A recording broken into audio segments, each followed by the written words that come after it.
What's up, guys? ArtistVersion1 here, coming at you again with another episode of the Three-Way Dance Wrestling Podcast. And of course, you can't have the three-way dance unless there's three of us. So joining me as always is Shelby, aka Shubs.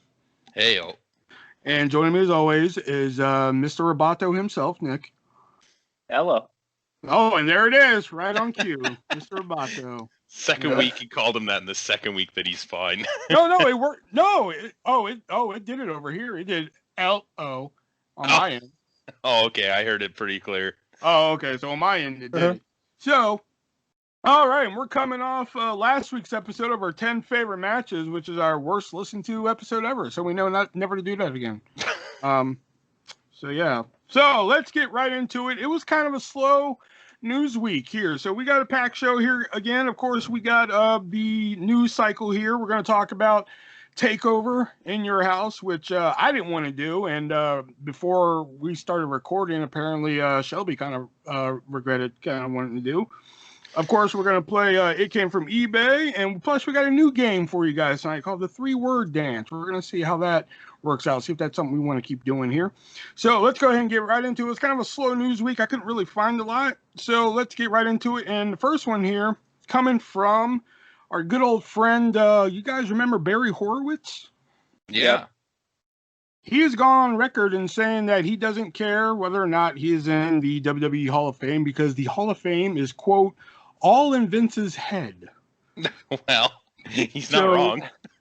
So my thing is, do you guys believe that Barry Horowitz is Hall of Fame worthy?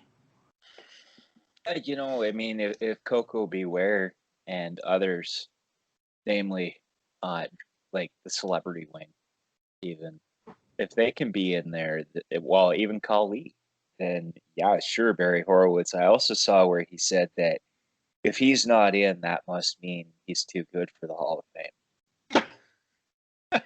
Yeah, but at least, but again, you can say everybody wants to go for Khali and everything now, but like, say what you want about Khali. He's a former world champion now. Okay? Just because you're a world champion doesn't mean you should be in a Hall of Fame. It just means that you won a title, and especially there, it's a popularity contest.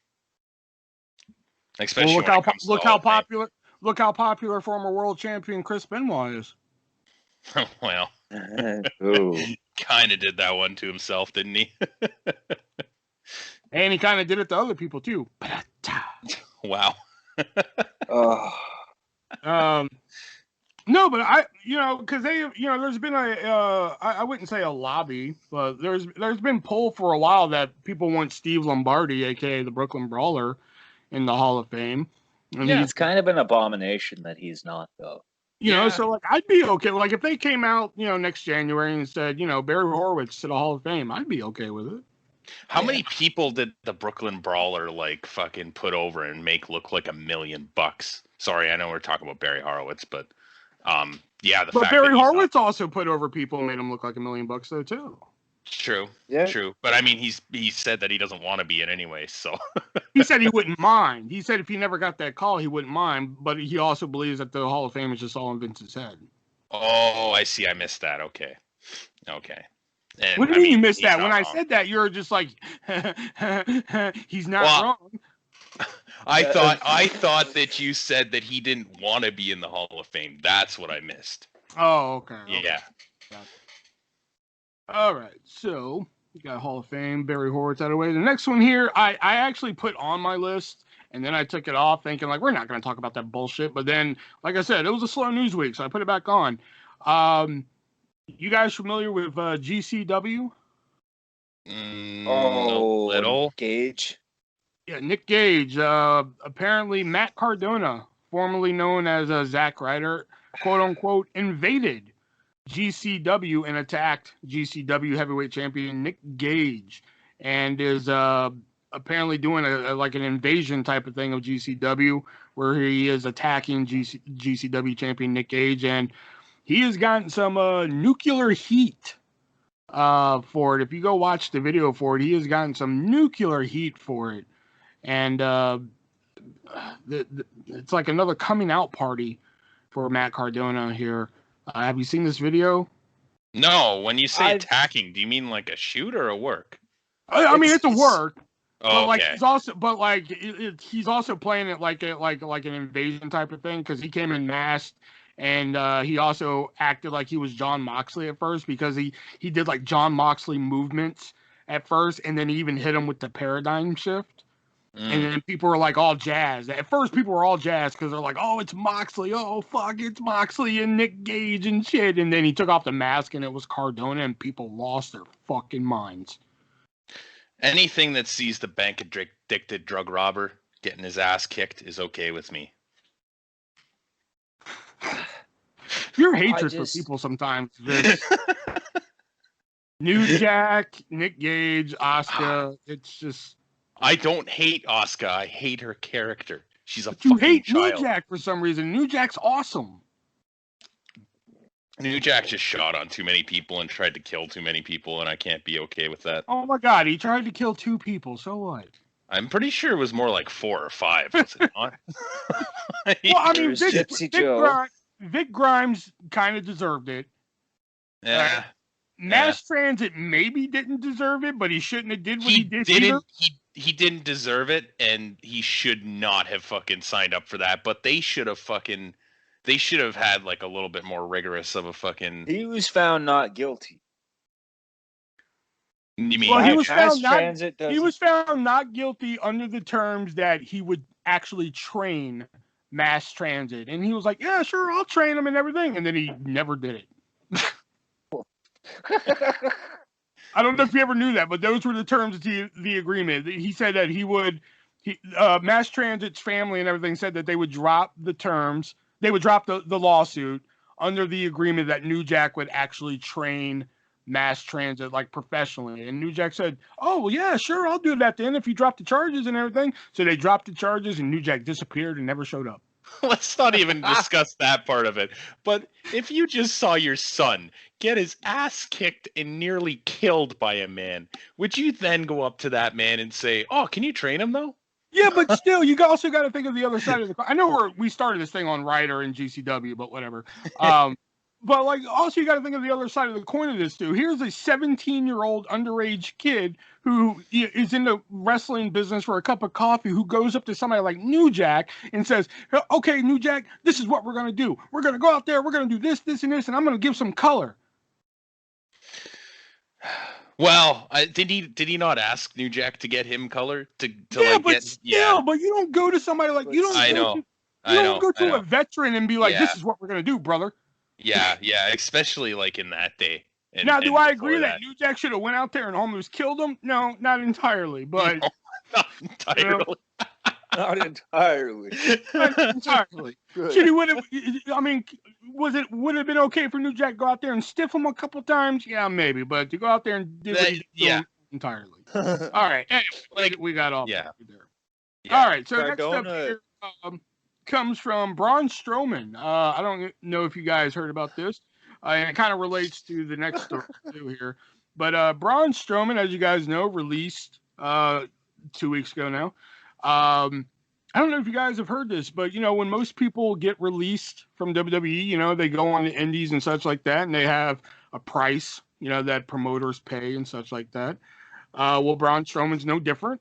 Braun Strowman, former Universal Champion, Intercontinental Champion, 2-time Tag Team Champion. Well, Braun Strowman has a pretty hefty price tag for 3 hours of work. Do you guys happen to know?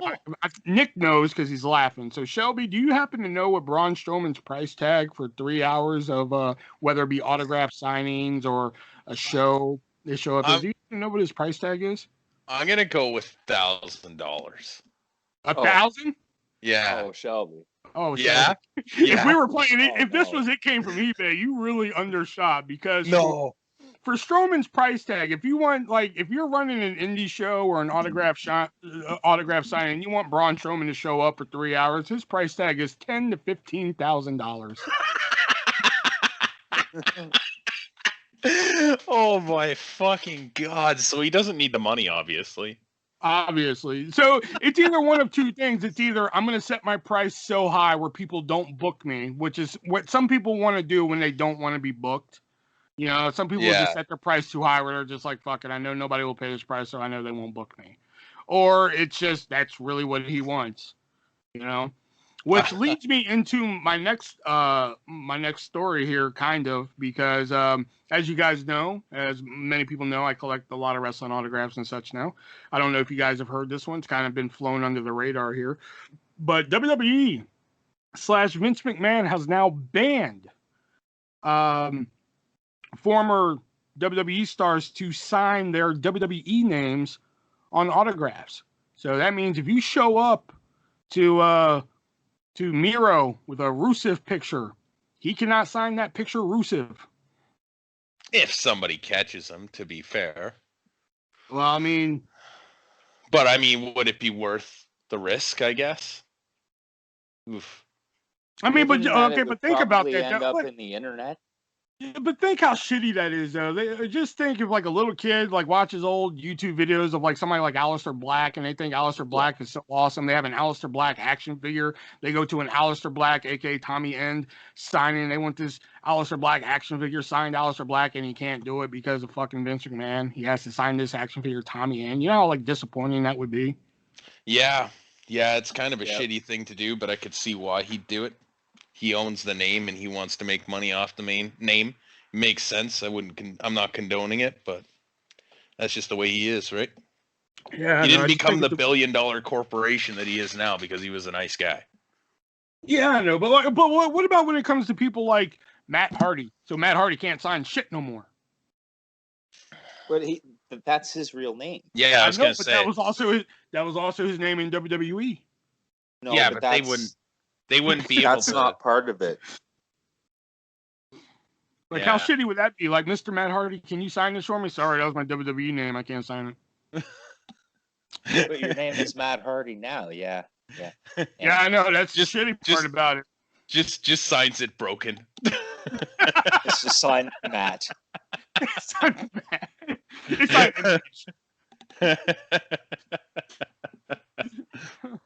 He signs it Jeff instead. Jeff's brother. Jeff's brother. Yes. Brother of Scott. Brother Hardy. Oh, man. Okay. And another bit of news here. Samoa Joe, as you guys know, was also released a couple months ago now.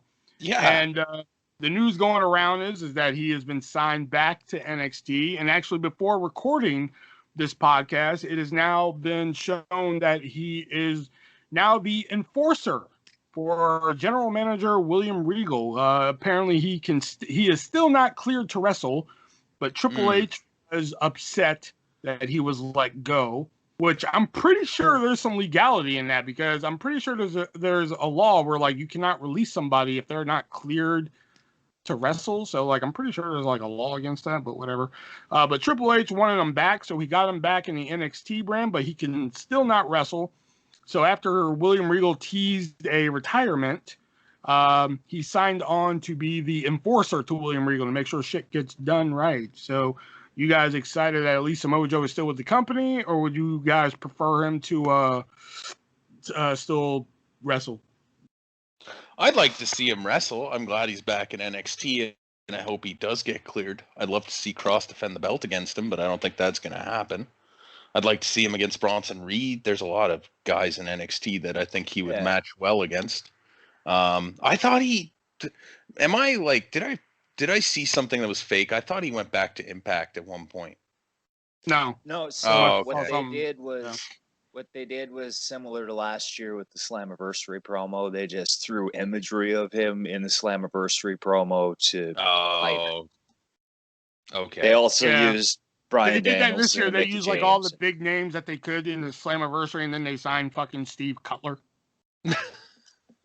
Yeah, perfect. I know, right? Yeah, what a great trade-off. And the final bit of news here comes from the Evolution. Oh god, no! I love you guys' reaction to this. Eva Marie. You weren't joking. No. Eva Marie made her re-debut on Raw, but she brought NXT UK's Piper Niven with her, and they acted retarded, and I had no idea who she was. But the possible names, they're possibly changing Piper Niven's name. And get ready for this. I don't know if you guys read this, but the possible Dewdrop. Yeah. Yeah, way to kill the lead there, Shelby. Nick. But here's my thing, okay? Well, this is the main reason I wanted to talk about this story, because for those of you who didn't see Monday Night Raw, what happened was Eva Marie came out like she was going to wrestle the match. Piper Niven dives in the ring, tells the ref to ring the bell, dominates Naomi, wins the match. And then when Mike Rome was like, and here's your winner, and they didn't announce the mic, Eva Marie grabs the mic and says, your winner, Eva Marie. So why don't they just name Piper Niven Eva Marie? Because it's the evolution. Huh? Oh. I feel like that'd be really confusing. I know, but like, I mean, she's talking about the evolution and all this stuff. They don't know what to call this Piper Niven and such like that. So like, what? Here's your winner, Eva Marie. I mean, I know what they're going for with Eva Marie sending somebody in to wrestle her matches and everything. But if they don't have a name for her, why don't they just name her Eva Marie too? Then she adds like another person to her group, and she'll get like another chick from like NXT or some shit. They name that bitch Eva Marie as well. Why not Eva Niven? What? Eva Niven. Just keep adding girls to the stable and name them all Eva blank.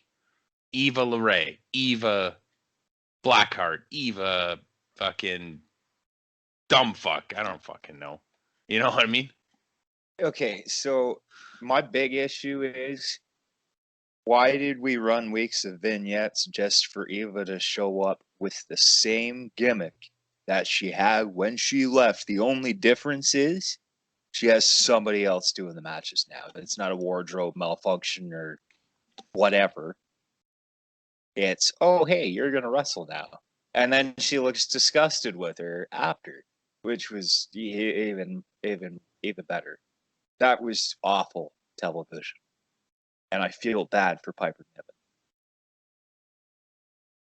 I just mainly like the idea that they should just name her Eva Marie and just keep adding new girls. Name Eva Marie. I could be down with that.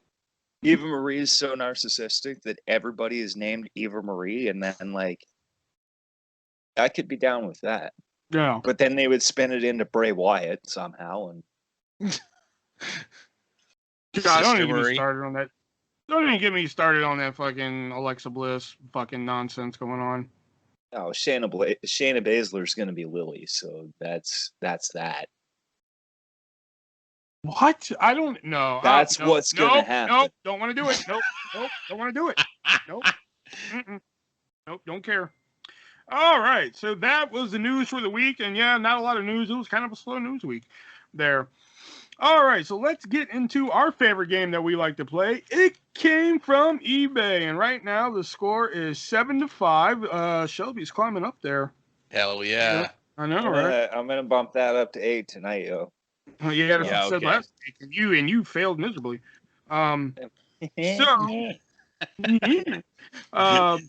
So let's get to our first item here, and it is this one right here. It is a Macho Man.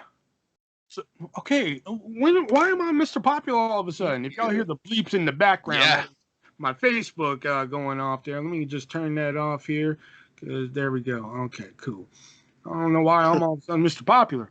All right, it is a Macho Man Slim Jim store display, and what it is a mold shaped just like Macho Man with the hat and everything like that. It has Slim Jim on his chest like he's some weird superhero, and in the back, there's like an empty slot where you would put Slim Jim. So kind of like a counter display. So when you come into the counter of a, convenience store, like, let me get some lotto tickets, eh? And you're like, oh, Slim Jim's, Macho Man, eh? I assume that's how they do it in Canada. Yeah, that's exactly how every conversation goes in Canada. Pretty much, Yeah. So, Nick, since you're the Macho Man fan and the Tatanka fan, how much is the Macho Man Slim Jim store display going for on eBay? 62 dollars. Yep. Okay. Just making sure. And Shelby, how much is the Macho Man Slim Jim store display going for on eBay? 75. Shelby, you're up because it is actually going for $165. Wow. Again, you got to remember, Macho Man, no longer the spokesman for Slim Jim. You know, you got to think old advertising stuff goes for stuff like that. Plus, Macho Man no longer with us anymore.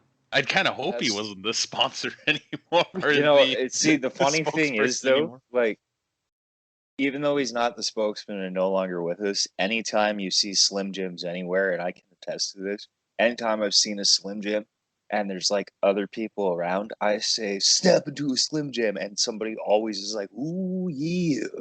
Oh yeah, but I always associate. And then a whole ton of people buy up the Slim Jims, and yeah, I always associate Slim Jims with Macho Man. Step to Slim Jim. All right, so let's go with let's go with this one here. I like this one. All right, are you guys familiar with Rad Rollers? I feel like I've heard of it before. Okay. Yeah. This is a sealed pack of WWF Rad Rollers, and what Rad Rollers are, they are essentially just marbles, but instead of like a cool little design on the inside there, they are pictures of your favorite WWF superstars. So this pack has Ultimate Warrior, has Hulk Hogan, Mr. Perfect, Jake Roberts, among some others on the inside. I believe you get a pack of 8 Rad Rollers. And they're not the small marbles either. They're like the big fat marbles and such. So, Shelby, for the win, how much is this sealed pack of WWF Rad Rollers going for on eBay? $25. $25. All right. And Nick, how much is the sealed pack of WWF Rad Rollers going for on eBay? $50. And let me do some math here. And the score is now 7-6. Oh, fuck yeah! Because the Rad Rollers, brand new sealed, are going for only $20. Nice. 20. Crawling up. I know, he's one away from tying it up. Next week, buddy. Next week. Not too likely. All right, but we're still, just for shits and giggles, we still got to do our ass blaster.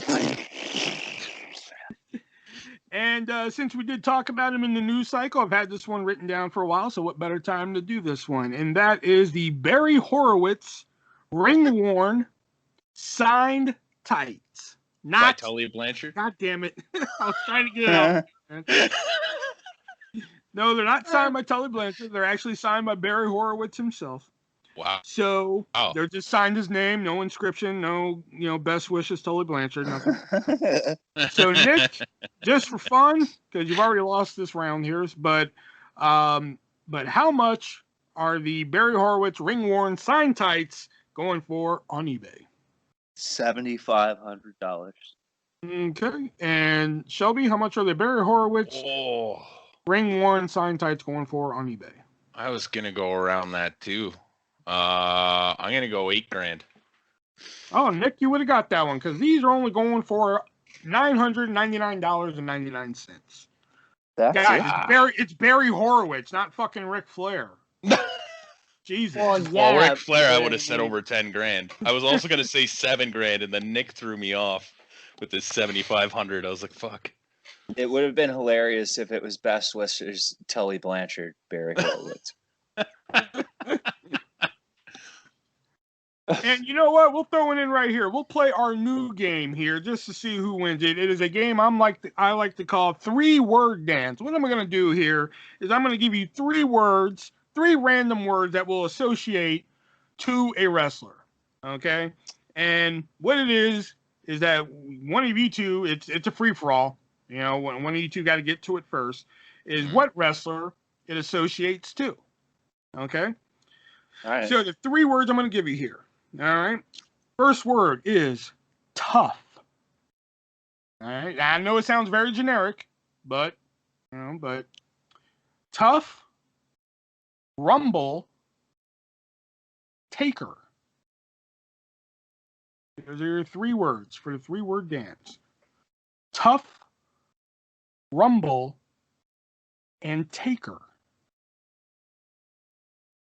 Any idea who this could relate to?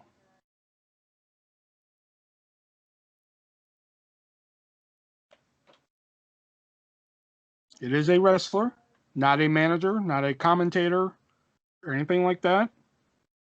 It is somebody who is still alive. They are still with us. So if we guess a name, that doesn't necessarily get us out if we get it wrong. No. Okay, I'm just going to say it. Undertaker. No, not Undertaker. No.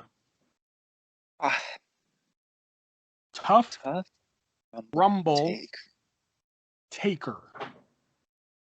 Kurt Angle? Not Kurt Angle.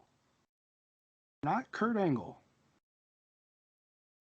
Tough Rumble Taker. Steve And Austin. again, once I say the name, you're gonna be like, "Ah, oh, fucker," you know. Steve Austin. Steve Austin, not Steve Austin.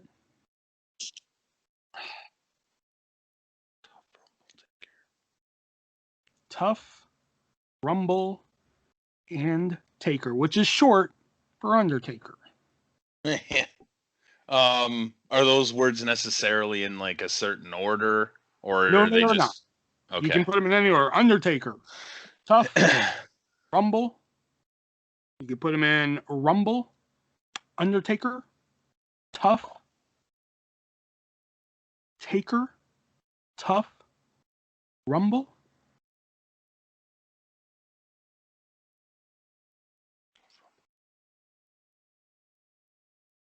Guys, give up. Fuck, I think so. Trying to think because Sid Vicious. Nope. You were closer with Undertaker and Kurt Angle and such. Kane. No, not Kane. Rock. Nope, not Brock. No, I said Rock. Oh, Rock. Brian No. Lee. Brian Lee, no. You're drifting away now. Okay, I don't think y'all are going to get this one. But once I say it, I think y'all are going to get this whole game and y'all are going to love it. Okay, you ready? Tough Rumble Taker. Maven. Oh. Yeah. Oh. Tough enough winner. Royal Yeah. Rumble. Undertaker. It's funny when you first said tough, I was thinking tough enough for whatever reason. Exactly. See, And there then you Taker. go. Huh. See, I thought that was a fun little game there. Yeah. That one's going to be a Yeah. lot more difficult, I think. Yeah, see, okay. But nobody won that one. So No. All right. So before we get into talking about In Your House, Takeover in Your House, we got to talk about one of our sponsors, and we know which one we got to talk about first because we always talk about them first, and that is repsports.com, where they have a variety of different pre-workout, mid-workout, and after-workout supplements there for you. Of course, the pre-workout, which is the Broken Arrow, which comes in a variety of different flavors, such as sour gummy worm, Galaxy Burst, the new one there, and Galaxy Burst. Galaxy Burst, and of course, That's my favorite. And I believe now they have just released also the Baja Lime flavor as well in the pre-workout there as well. And of course, if the pre-workout doesn't get you all the way through that workout there in the gym, you can of course get your energy up with the Raise Energy drink in both liquid and powder form. There, I prefer the liquid form. There, it is delicious, and it comes in a variety of different flavors. And launching this week, as a matter of fact, launching this week is the new strawberry lemonade flavor that you can head on over and try out. And Strawberry lemonade. That's my favorite. You just said Galaxy Burst is your favorite. They're both my favorite. Oh, okay. And of course, if you're still all hyped up, full of energy from working on the 24-inch pythons and ripping out the back jack, you can of course get some hyper sleep that's gonna bring you down from all that energy and put you to sleep, all that good stuff. And if you look in the description of this podcast here, there is a link to get yourself a free 4 cans of Raise Energy, and you will get sour gummy worm, voodoo, I believe Apollo you will get, and of course Shelby's favorite, Galaxy Burst. Galaxy Burst! Exactly. You will get Galaxy Burst as one of your free 4 cans in there. All you have to do is cover shipping, and you have to let them know that Artist sent you from the three-way dance by giving them my checkout code Artist, ARTIST, at checkout. And of course, if you've already tried any of these products, you can go over to repsports.com, use my checkout code there, and save 15% on your entire purchase. And you can also get hats, t-shirts, all that good stuff over there as well. All this and more at repsports.com. All right. Galaxy Burst. Okay, we got it. Galaxy Burst. All right, so let's get into NXT TakeOver in Your House, which is a show that I did not even want to do, but you two outvoted me here. Let me crack. I wish I open. hadn't have. Yeah. Really? Oh god. I'm glad I'm not the only one. I had 3 pages of notes for Double or Nothing for In Your House TakeOver. I have 14 pages of notes here. So No, you don't. Just call his bluff. 13 of the pages is just no Velveteen Dream and no soda make Artist go something. Little bit crazy. Don't mind if I do. Okay. No, to be honest, I didn't write any notes for this. I went to go write notes for this afternoon, and I just said, "Fuck it, I'm just gonna write down the matches and we'll freestyle it today." But really, you two made me fucking review this show, and like y'all didn't even like the damn show. Yeah. It's you know, I expected much more than what we got. Yeah, it just didn't feel like a pay-per-view event. It didn't feel like flat. there was nothing offensive. There wasn't a football fuckery. There wasn't fucking zombies, but there just wasn't anything really. I am extremely fucking pissed now that you two made me watch the show now. And like you two, because like I was a firm believer in like I am not watching TakeOver now unless it's clips and shit because there's no Velveteen Dream. But no, you two are like, yeah, let's review TakeOver and shit. I'm like, all right, fine, fucking whatever, we'll review it. You know, because you two like NXT and shit, and now you two are like, I don't even fucking like it. Yeah, I'm sorry. I truly apologize. And like here I am sitting like it was a pretty decent show. Anyway, so let's get right into it. The first match here is the winner take all. So before we get to the matches, I'm sorry. Go ahead. Who the fuck is Naomi Fox? Apparently she is a rapper. Was she fucking lip syncing? Like terribly? Yes. Motherfucker, you're asking me a question and I'm answering it, and you're talking. I'm sorry. She is a rapper, and she is also signed to like the WWE music brand. Okay, now go. She does not lip sync very fucking well. It was so off. It was horrid. It didn't even look like she was lip syncing the same song. I skipped over it. They're like, please welcome Naomi Fox. I was like, skip. Don't care. Yeah, I was like, shit, skip. Yeah. Well, did you see Pettingale at the beginning though? Oh yeah. Pettingale was the best part of this show. Oh, come on. No, I mean at the beginning. We're like, please welcome Todd Pettingale. Hey, we have a great show for you tonight. Yeah, like, he just really goes brought over it out for that. You could have put him in a video for that. Yep. He had some good moments later. The first match here being the winner take all six-man tag match where the North American Championship and the Tag Team Championships are on the line, meaning, hey, we have too many matches. Let's just put 2 matches in one. Yeah, fucking stupid. Bronson Reed defending the North American Championship, and MSK, the Metro Street Crew, defending against Legado del Fantasma, which I like and hate that they're moving Santos Escobar out of the Cruiserweight division. I like that they're moving him into other NXT shit, but also hate that they're kind of moving. Because, I mean, if you want to talk about a more anemic division than the women's tag team division in either NXT or WWE, fucking let's talk about the Cruiserweight division. Jesus Christ.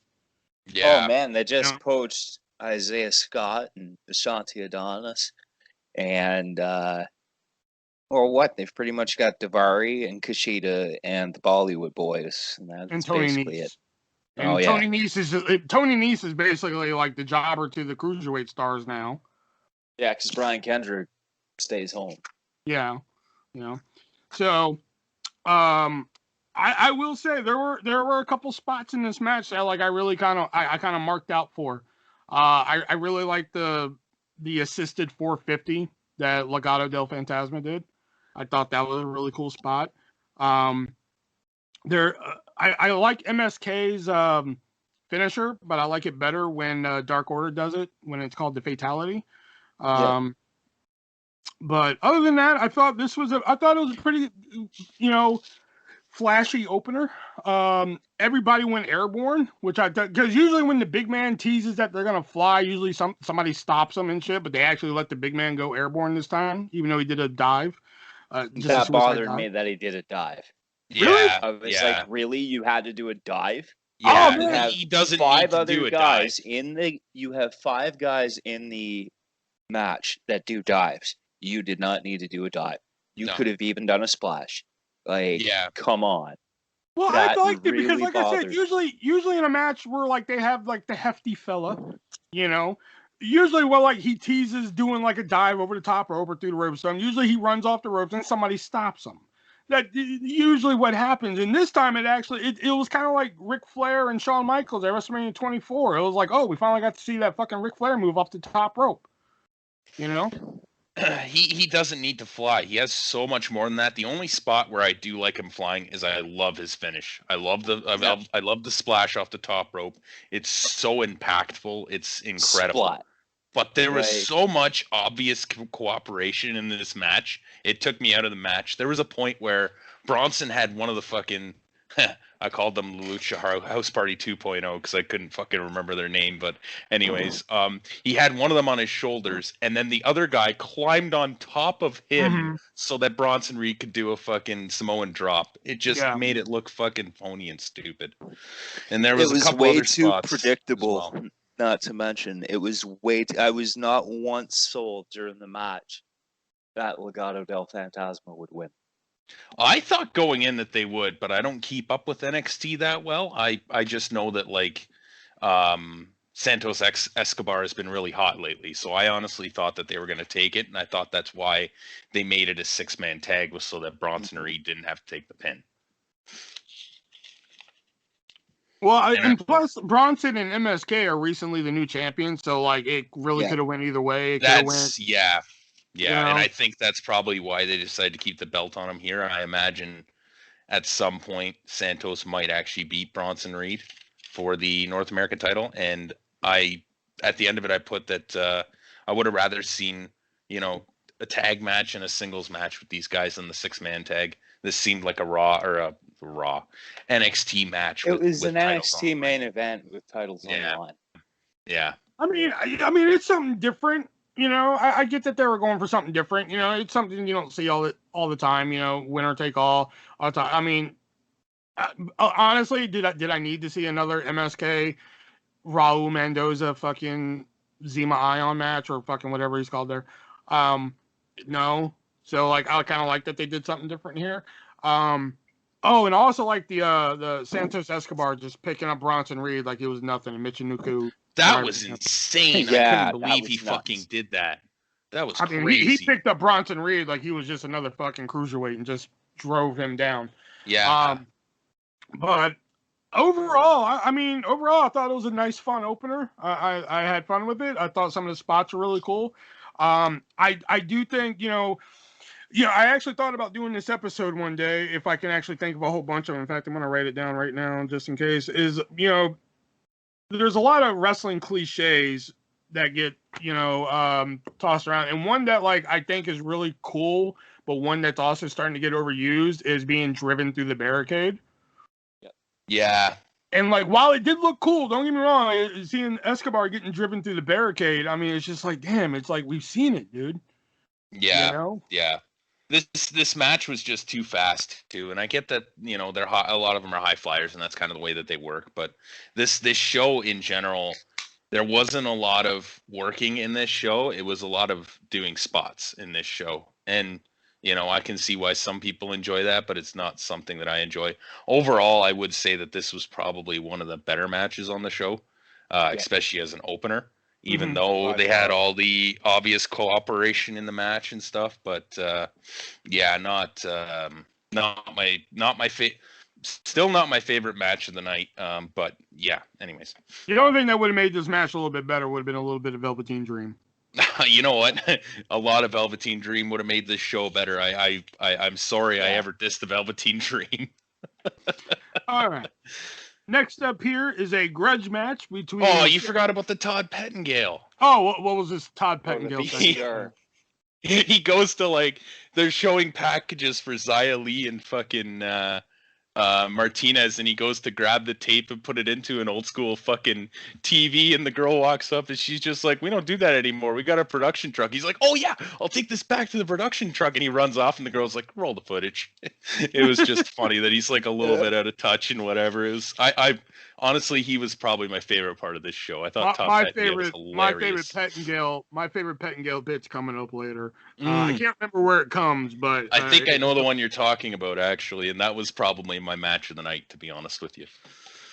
So next up is Mercedes Martinez taking on Xia Li in her official takeover debut. I don't count the one that they aired on fucking USA as a fucking takeover and shit. This is Xia Li's official takeover debut, and I'm a huge Xia Li fan, so I was really excited for this one because I love Xia Li, and I reference him quite a bit on this podcast, but I'm a big fan of Brian Zane from Wrestling with Regret. If you guys don't watch that on YouTube, watch him. He's fantastic.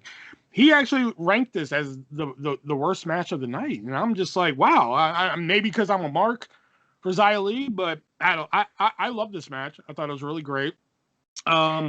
I don't know what it is with Mercedes Martinez, man. I don't know what it is with her, man. But she's one of them girls that I'm just like, I have a strange attraction to you, and I don't know why. You know, and every time she went down, man, she's like you know what? Let me just put my ass straight up into the camera for you. Every time. If I said this looks like spaghetti, would you understand what I'm saying? Her hair? No, the match. No. So spaghetti is one of those things that my friends and I always talk about when something turns into a fucking mess or something doesn't go as planned. It's spaghetti.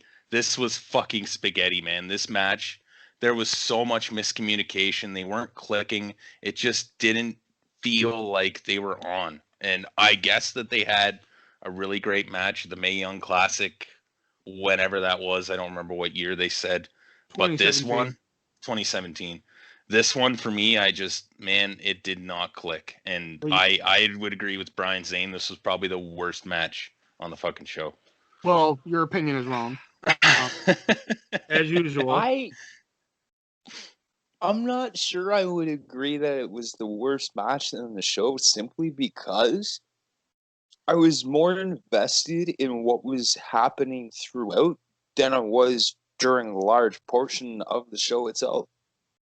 And not necessarily because of Van Ring, more so because of the Tian Shao stuff.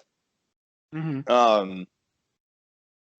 I mean, could it have been better? Sure. Did it feel like a TV match? Yes. Yeah. Xia Li definitely was the right one to go over. Yeah. Even though it was overshadowed by Mei Ying at the end. But Mae Young. The worst match of the night? No. I wouldn't say.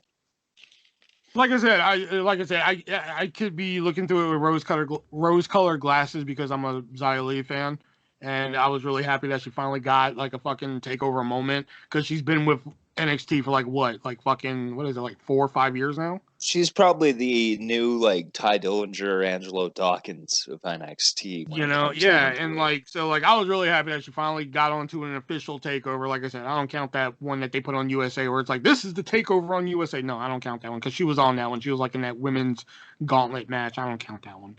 You know, and plus she got a win over Martinez. But like Nick said, I mean, mainly people are gonna remember what happened after that match than the match. Yeah. But I mainly just liked it for Xia Li. I mean, and Martinez, whenever she went down to sell something, she just stuck her ass straight up. I think Martinez needs to lose the mask in the entrance because immediately I get retribution vibe. Immediately. I'm just like, oh, hey, it's retaliation. Retribution. Wasn't there a Todd Pettengill segment after this? Yes, there. No. Well, no, it's later. No, it was Toothless Timmy and Tommaso Ciampa. Yeah, that's it. Which, by the way, this match was kind of told about later in the show that it was going to happen on NXT. But fuck me, I would have liked to see Ciampa and Thatcher versus the Grizzled Young Vets on this show. That would They have should been a have put phenomenal that tag. on there. Yeah, I think. they could have gotten rid of a lot of these matches to put that on, in my opinion. I think so too. I think that promo that Ciampa and Thatcher give is like the perfect example of just like, boy, that escalated quickly. Yeah, that's they were what I just was sitting thinking. there, they were just sitting there giving a promo like, yeah, this Tuesday it's gonna be Texas Tornado Rules, and just fucking Thatcher throws a chair and just like, we're gonna go. But that's how all the Toothless Timmy and Tommaso promos are. One of them throws a chair and freaks out and walks off, and the other one says something else, and it's always like, it always starts off and it's just basic, and then Toothless Timmy freaks out, and then Tommaso freaks out, and that's it. And that's how they've been building it up. I fucking love that tag team. I have not seen a match with them yet, but I'm looking forward to seeing one eventually. I love that tag team. I haven't seen anything with them, but I love them. I saw Thatcher and Ciampa from whatever takeover that was last year, and it was the only match I think I watched on that show. And they had a great match. They had great chemistry. They are very similar talents, and I think that them as a tag team was going to work really well. I mean, I'm assuming it already has, but anyways, it's like Hulk Hogan's my favorite wrestler. What's your favorite Hulk Hogan match? I've never seen a match with him. The one versus Shawn Michaels. That would be like if somebody ever said like, I have never seen a Hulk Hogan match. That'd be the first match I show him. Yeah. I'm like, well, here I have just a thing for you to watch. Watch this. Yeah. All right. So next up is a ladder match, which is starting to become a tradition in takeovers. Oh my God! Can they stop having ladder matches? Jesus Christ! What is your deal with ladder matches, man? There's just been so many, and like the other thing is, if you're gonna have a ladder match, can we do a ladder match with one ladder? But you see, I was going to point out something. I'm going to point out something here. We'll talk more about the match in a second, but I want to point out something here that you should appreciate, Shelby. This is a ladder match where they did spots with people falling on top of ladders where the ladders didn't break. The one ladder did break. No, it didn't. Yeah, it cracked at least. Well, it didn't break. It was all fucking fake and woody and shit. Like you could see time. It looked woody. It definitely looked woody. You could see it. Go back and watch it. Your opinion is wrong. Like I watched that match and I was just like, none of the folk, man. Shelby's gonna be fucking happy. There is one, and it's when I think Grimes backdrops LA Knight, or maybe it's the other way around, over the top rope, and one of them lands on a ladder, and you can see it crack. No, that one just bent. No, that one just bent. It's when Cameron Grimes throws Knight over the top rope when he's trying to make his comeback, and it's like, I don't know how to describe it, but it's like when he lands on it, it like kind of bends a little bit. It doesn't break. It bent. I'm going to find this later, and I'm going to show you. It definitely splinters a little bit. You know what? Fuck your mama. How about that? Okay? Because, see, I actually pointed out something here, and I was like, oh, man, Shelby's going to like this. None of the ladders fucking broke and shit like that. He's actually going to appreciate this one. Anyway, LA Knight and Cameron Grimes compete in a ladder match for the now NXT $1 Million Championship, apparently. I hope this is a non-sanctioned title. I don't really want to see it make like a huge comeback. I feel like Grimes would have been the better winner of this match, but I do like the idea of Knight holding the title for now and then maybe just forgetting about it, or Ted DiBiase comes back and takes it from him, or I don't know. That's where I thought they were going with the finish of this match, because if you guys remember the 15th anniversary Raw Battle Royal, where like Ted DiBiase just comes in, pays off IRS, and wins the Battle Royal, I thought for a second there was going to be a double down where like both Grimes and Knight are down, and DiBiase climbs a ladder and just takes it, because it was in a briefcase. So I was just like, oh. I was like, why do I have a feeling that they're both going to be down, and DiBiase just climbs into the ring, climbs a ladder, takes the briefcase, and just peace off? See, that would have been different. That would have been something that would have been actually pretty good, I think, in this. That would have been a really good way to continue this story. I think they watched it. Because, like, Yeah. I've made my thoughts known many times on this podcast that I am not a fan of fucking $1 Million Grimes, okay? And then on top of all that, now he's shoving his asses in people's faces and saying, kiss my grits. And then on top of all that, it's over. I don't understand, though. I thought Cameron Grimes was a fucking heel. He turned He face. was. When He the fuck turned did he turn face. face? When Months this ago. whole DiBiase thing happened. Fuck. See, I think that was a mistake. I think $1 Million Grimes winning this match as a heel would have been the way to go. Because I But just LA Knight is a I heel. love. Yeah, I know, but they could have made LA Knight a fucking face for one night. I don't fucking know. I like Grimes as the heel. He's such a like greasy little bastard. It's oh man. Like Well- the two to moon thing, I can buy getting over and such like that. But now Grimes does a move and shoves his ass in people's faces and says "kiss my grits" and shit, and people chant "kiss my grits." I'm just like, oh my god, please, oh my god. And I have nothing against him as an athlete. I mean, I think he's a phenomenal athlete and a wrestler and shit like that. But like, first, you lost me at $1 Million Grimes when he won all of his money with the fucking GameStop stock thing, which, okay, fine, fucking whatever, you know? But now he's kiss my grits, and people will chant, kiss my grits, kiss my grits. I'm like, oh my God, I would rather fucking go back and have them chant CM Punk for no fucking reason than this. Because like this is just fucking, oh my God, can you just please for the love of Christ do the storyline where Cameron Grimes just fucking uses all of his money to buy the rights to Undisputed Era, please. No.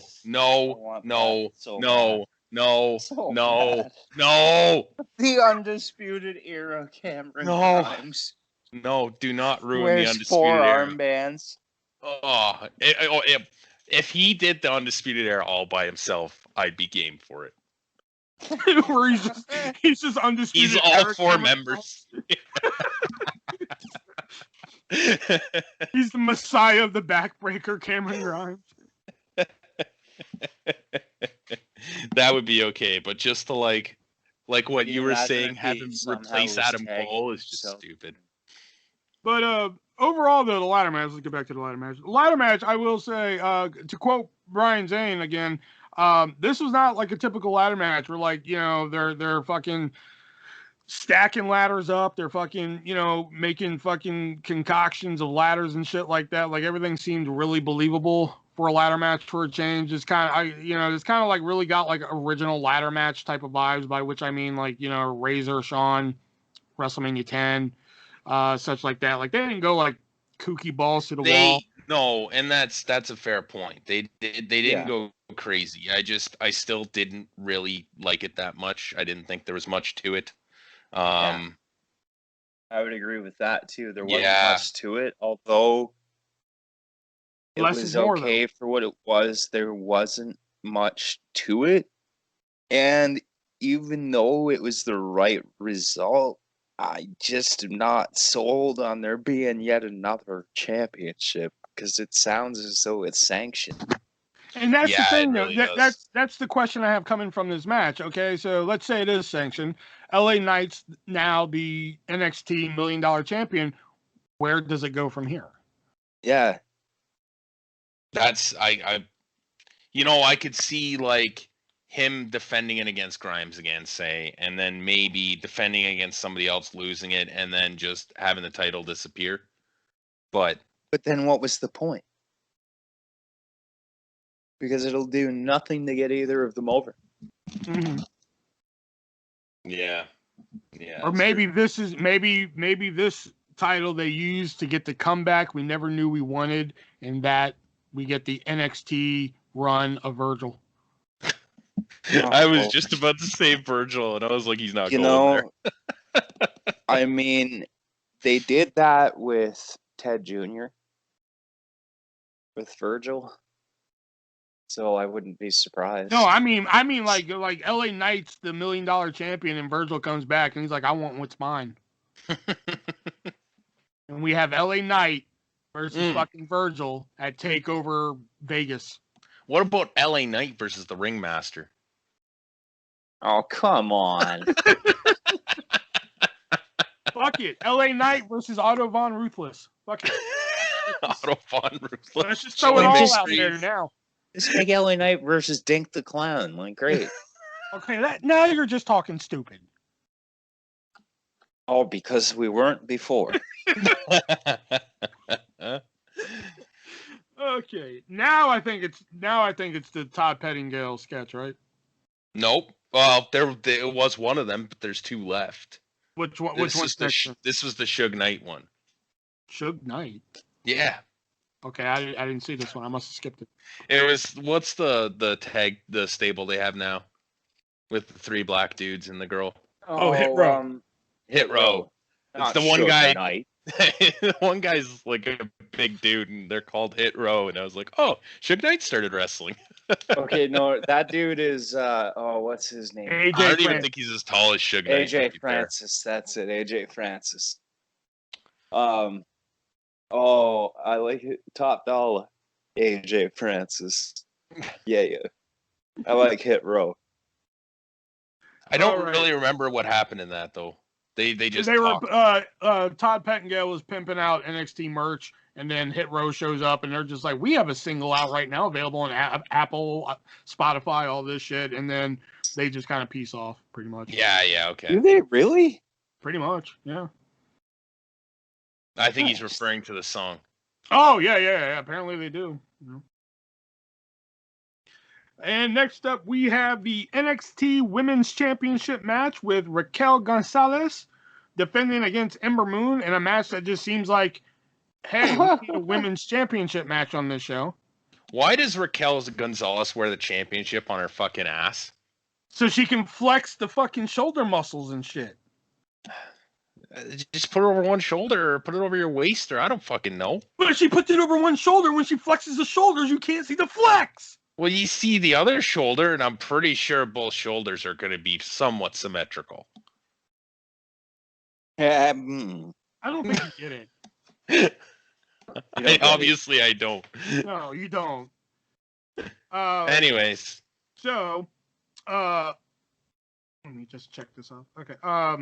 But yeah, I my favorite part of this whole match was when Ember Moon hit the Eclipse on Gonzalez, and Dakota Kai gets in and gets the leg on the rope, and then she like goes back to the corner, and like Ember looks at her like, "Did you just fucking put her leg on the rope?" And Dakota Kai just standing there. That Dakota Kai just standing there like twiddling her fingers, like I didn't do anything. Like what the.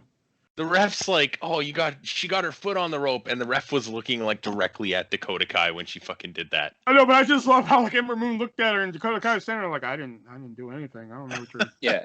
I don't know what you're talking about. I do like Dakota Kai as a manager. She's pretty good. Yeah, that was like my favorite spot of the whole match. That and the fucking how Gonzalez got Ember Moon into the one-arm powerbomb. I thought that was... Yeah. Oh my god, that is an insane fucking move. You know? Yep. Like how she got Moon into that finish was insane.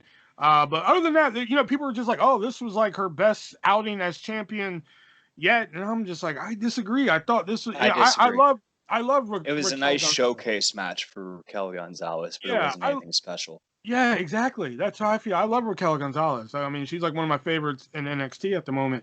But this right here was just, oh God, it wasn't a bad match, but it wasn't like 5-star either. I thought it was pretty mediocre. Yeah, that was just like that was the only thing I could really remember from it was like she puts the leg on the rope and then like Moon looks at her like, what the shit? And then she's like, I didn't do anything, man. Yeah. Like, so Raquel Gonzalez retains, of course, because like I just think I think it was just like we need a women's championship match. I guess throw Ember Moon in there. Yeah. Yep. Yeah. Y'all have anything else to add about this? Nope. No. All right, and that was the main event. So let's go on. All right, let's go to the Sportster list of the week. Wait, that wasn't the main event. Oh yes. I'm actually okay with skipping. To be honest with you, because I was plus like, okay, there's still one more Pettingale. There's still one more. Oh yeah, I forgot about the Pettingale. This right here, this was match of the night. Pettingale versus fucking Dexter Lumis. Dude, he whipped out fucking karate fighters, man. That was fucking I awesome. couldn't believe it when he was just like, I got my favorite game, Karate Fighters. I was like, he whipped out fucking Karate Fighters? Fuck Dexter Loomis. I love Dexter Loomis. I marked out Dexter Loomis and shit. But he fucking whipped out Karate Fighters? Like, shit, where the fuck did they find Karate Fighters is what I want to know. Don't know. Probably in their fucking warehouse or something. Oh my god, I couldn't believe that, man. I couldn't believe Xavier Woods probably had it. Yeah, true. Oh, we got a tornado watch or some shit. There we go. Oh no.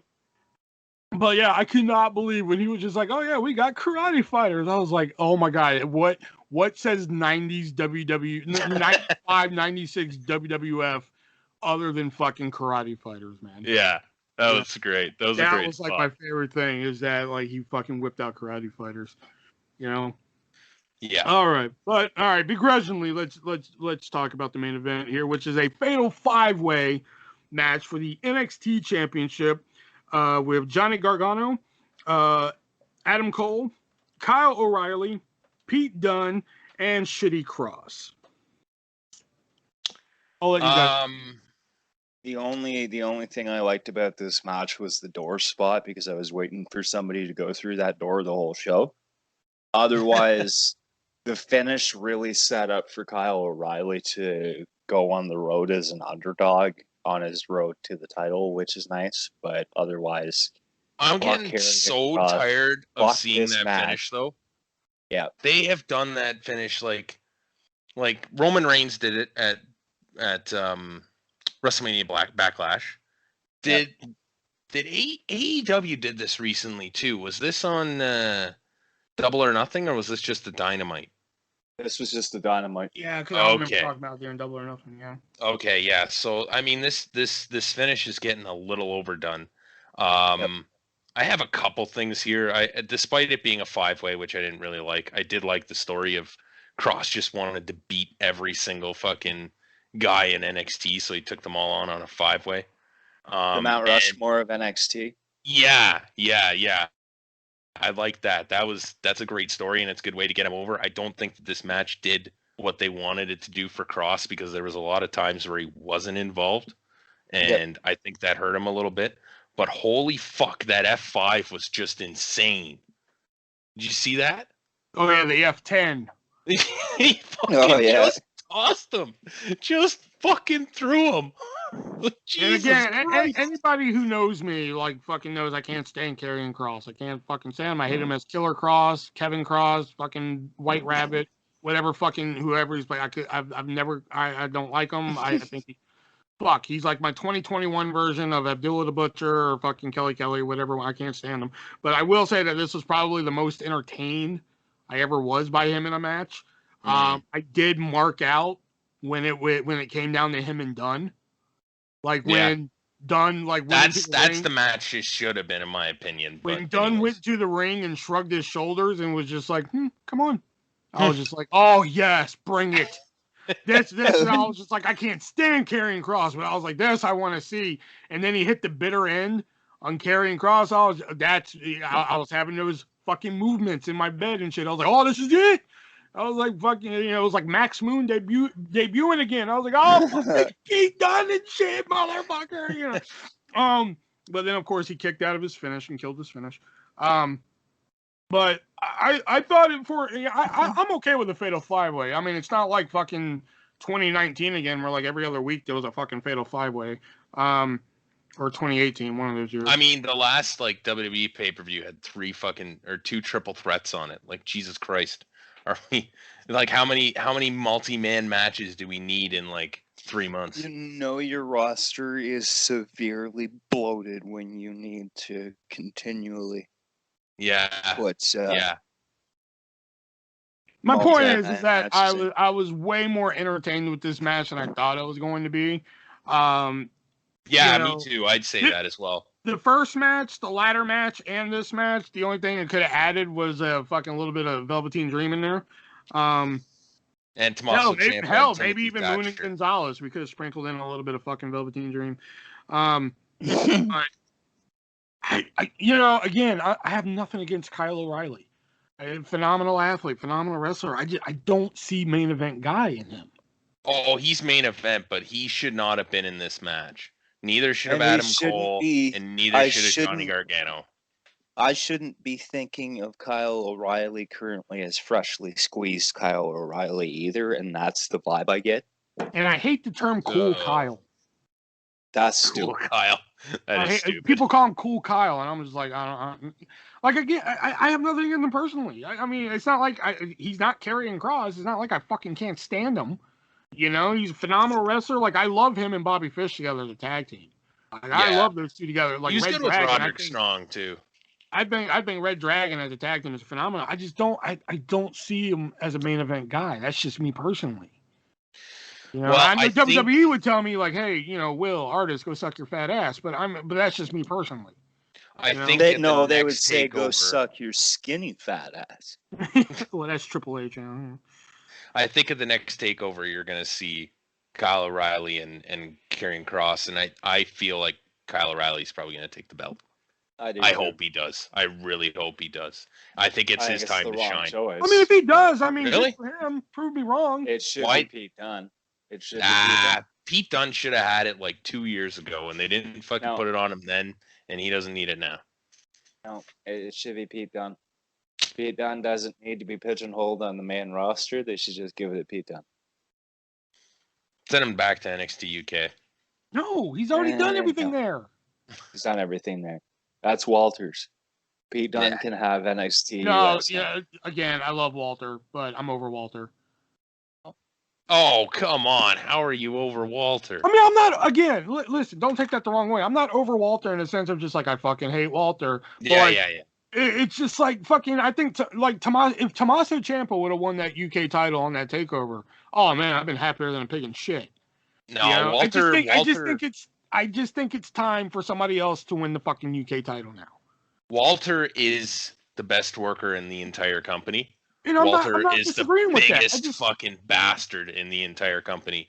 That is one title that doesn't need to be hot potatoed, and and I I'm not think even he should saying be. hot potato it, but it's been 800 fucking days. It's Make him the time. next Keep it Bruno. going. Make it 7 years.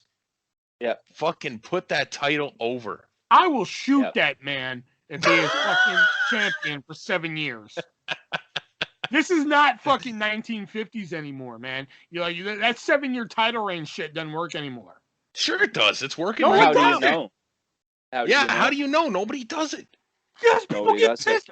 John Cena. Okay, John Cena's a different scenario. You're talking Fruity about the top Pebbles is title in the different. company. Then when a guy can literally smack somebody and it hurts like anybody watching, like that dude. Honestly, like- what I would like to see is I would like to see guys from the main roster go to NXT UK and challenge Walter because he's that big of a deal, and the NXT I'd like to UK see Walter as Championship the is belt that collector. big of a deal. Well, yeah, I could dig for that too, but maybe Just they do that later. unifies all the belts together. Becomes He the gets champion. tired of just being NXT UK champion. He's going to with Imperium. He's going to take over the entirety of the WWE. And like as he collects the belts, he just discards them. I don't want this one. I don't want this one. Oh, I like Oh this my one, but I God. don't want it. And they just get retired. And like so, it just gets down to tag team and like an intercontinental and a heavyweight. But as time goes on, Walter just keeps retiring them. This doesn't mean anything. This doesn't mean anything. Oh, this one's nice, but it doesn't mean anything. Yeah, I could dig for that, man. That'd be fucking cool. My whole point is I just think it's time for a new champion. That's my whole point. He Well, wins your- the tag your opinion titles is by wrong. himself and just gives them to Ickner and Barthel. Just, I don't want these. I don't If you know if want- I'm no, okay I with don't- that.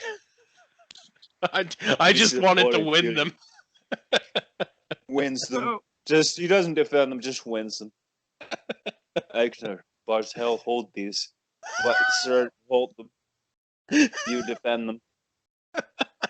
You can have them for that. well, he's got to drop. He's got to drop the UK title so he can go make the Walter porn. He No, doesn't have to that's drop the after title. he's the belt collector. Yeah. He's got to have all the belts with him while he's doing it. Just on top of the belts. Yes. Oh my god! Now I know why people didn't listen to the last episode. I don't think we talked about that in the last episode. That was the episode before. No, I it's see. because your opinions are wrong. That's why. Oh, I see. Yeah. So We'll watch another Kenny Omega match. On a scale of 1 to 10, what do y'all rate NXT Takeover in your house? Solid 5. Yeah, I'm gonna go a little bit higher just because nothing offended me. I'm going with a 6. Match wise, I mean, like I enjoyed the matches that I watched. So like on that note, I mean, even the fucking Karrion Kross match, which I mean, I didn't call that one. If you would have told me, I would have ended up enjoying the fucking Karrion Kross match. I would have been like, bullshit. I do believe that all these all 5 matches, right? 1, 2, 3, 4, 5. All 5 matches could have used a sprinkle of some fucking Velveteen Dream in them, because it's NXT and that's how it works. They all could have used some fucking Velveteen Dream in them and shit. So yeah, I'll go one higher. I'll say about 7, because I wasn't like. They weren't like none of them. Not all of them were barn burners. None of them were barn burners. And well, I mean that's my opinion because I really enjoy. I thought the first match was a really fucking fun opener. I'm a big Xia Li fan, so I ended up enjoying that one, even though people didn't enjoy it. I don't like the Cameron Grimes gimmick, so that really kind of took it away from me in the ladder match. I thought the ladder match itself was great. I do think the wrong person won. Yeah, in my opinion. Yeah. Moon and Gonzalez, I thought that could have been a fucking NXT main event match, but I like Gonzalez. Yeah. And the main event I thought was pretty good. Everybody got their shit in. I really enjoyed the Dunn and Karrion like face off at the end there. I thought that was really good. All right. So now let's move on to our wrestling fact of the week, where Nick presents us with maybe a fact that we may or may not know. We go into it blind. We have no idea what he's picked. So Nick, hit us with the fact of the week. All right. So for this one, I want to, you guys remember Mr. Spectacular Jesse Goddard, right? Yeah. Okay. So, and you remember how he was a former Big Brother contestant. Yep. Well, he is not the only wrestler who was a former Big Brother contestant. Everybody's favorite Luchasaurus. Luchasaurus is a former Big Brother contestant. He placed 5th on Big Brother 17 following his WWE stint when all the Bill DeMott controversy happened. And while he was, like, I think, training for Lucha Underground, he appeared on the 17th season of the U.S. edition of Big Brother, placed 5th. He does briefly speak of his wrestling like throughout the show, but it's not something that generally comes up. Huh. Yeah. And I believe that, to add on that, there's also a season that Sid Vicious's son is also on. Yes. Yeah, Frank Udy was in a season, and I think the season he was on, he was mentored by the winner of All Stars, actually. Mike Boogie. And it's funny, one of them asked, like, one of the house guests asked him, they're like, wait, you look like that wrestler Psycho Sid? And he's like, yeah, that's my dad. And they're like, whoa, really? He's like, whoa, hold on, let me go hide all the scissors. During that season of Big Brother, it must not have been baseball season then. No, yeah, because Frank Softball. Also Softball, yeah. Same thing. You ruined it. Same thing. No, it ain't. Pretty much. Just a different ball and a different way you throw it. There you go. Still hit it. 2 entirely different things. No. You still got to run bases. You still got to catch it. You still got to hit the ball. It's just underhand instead of overhand. I don't know why they call it softball. Have you ever been hit in the fucking face with a softball and said, hey, that's downy soft? No.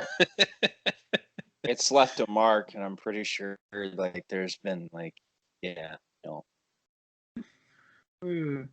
Oh, speaking of Sid Vicious, that kind of reminded me of the Papa Shango WrestleMania 8.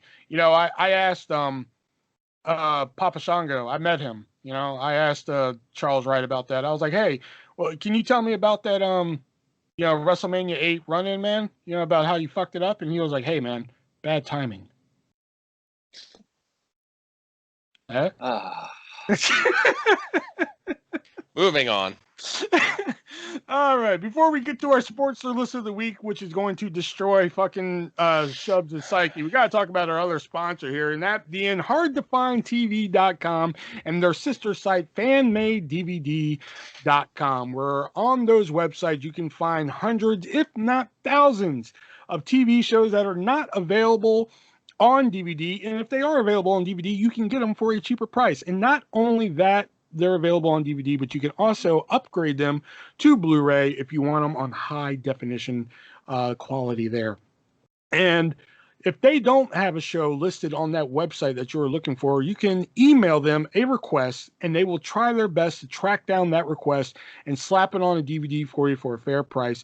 Now, if you go over to hardtofindtv.com, you can only pay with Amazon Pay. Now, if you love paying with Amazon Pay, it is going to work out perfect for you on that website.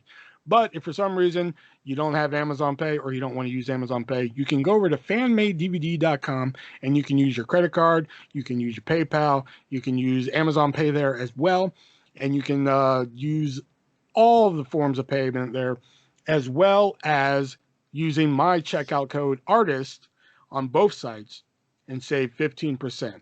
How do you spell that? ARTIST will save you the 15%. Now, for some reason, you go over to both of these websites and you don't find any show that you're looking for, and you email them and say, hey, I want this show. And for some reason at all, Tim and Emily, the great people over at these websites, cannot find this show. You know what I say? If they don't have it, you don't need it.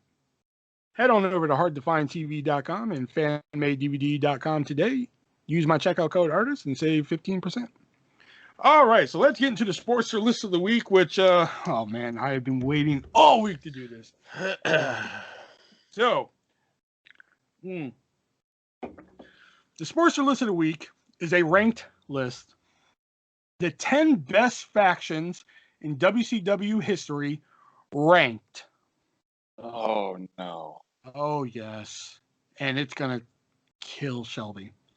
Because coming in at number 10, is the Four Horsemen. Oh, good What? Lord. Are you fucking shitting me? The Four Horsemen are number 10? Wait until you see who's number 3. Oh, boy. It's 3 count, isn't it? No.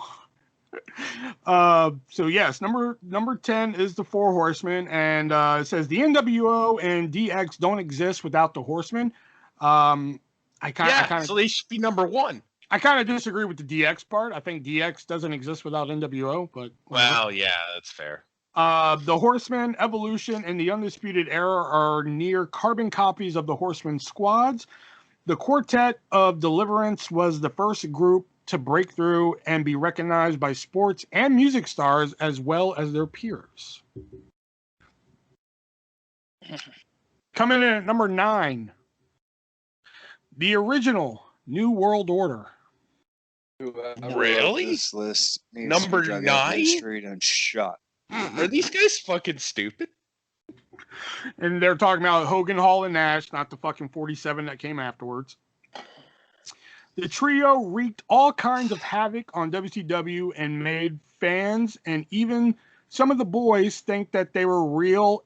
There was a real invasion happening. The cops were called when Nash heaved Mysterio into the truck. It was when... Oh, wow. I actually didn't see this. They actually made the joke for me. It was when the 153 other guys that joined up in the faction started to lose merit. Yeah. Number 8. Oh, go ahead. But that doesn't mean it should be at number 9. Yeah. Oh, God. We haven't seen Oh, nothing no. yet. Coming in at number 8, The Dangerous Alliance. Okay, wow. Eh. This has Paulie Dangerously, Rick Rude, Arn Anderson, Larry Zbyszko, and Bobby Eaton. They also added Medusa as their valet, and finally Steve Austin as their young gun. That's honestly probably not far off.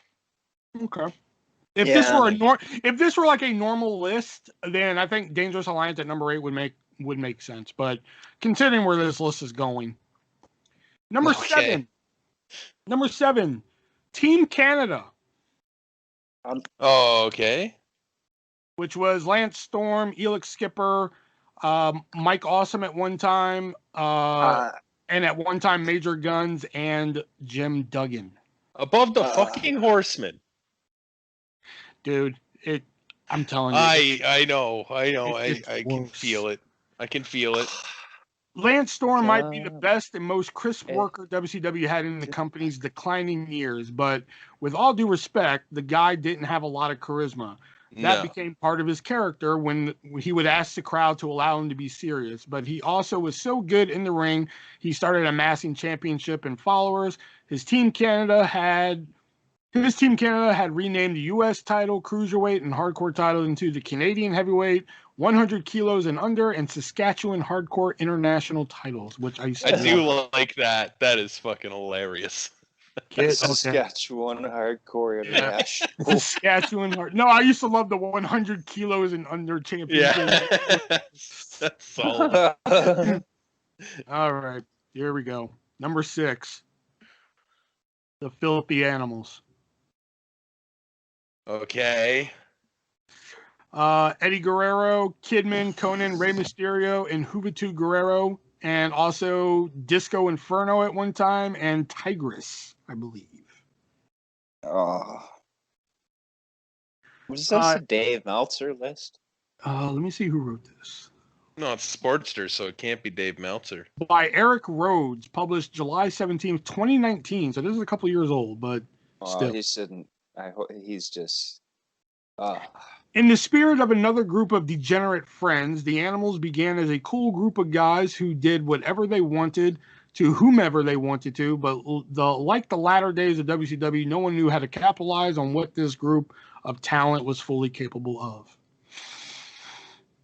Number 5, the Diamond Mine. What? Simon Diamond? No. The Hall of Fame Yogi DDP tried every old school carny trick in the book to find a gimmick that stuck. In the end, as the old saying goes, he had to just be himself. Long before that, he had not one but 2 different factions that would help propel several stars of fame. He updated the exchange from AWA and debuted the Diamond Mine in WCW. The squad featured not just the Freebirds, but Scotty Flamingo, Vinny Vegas, and the Diamond Stud. Most fans know these 3 as Raven, Kevin Nash, and Scott Hall. Oh. Again, above the Horsemen. Oh. Above the NWO. Yeah, above the original NWO. Number Which 4. 2 of those men are in? Number 4, Team Madness. Oh no. Which featured Randy Savage, Medusa, Mona, aka the future Molly Holly, and Gorgeous George.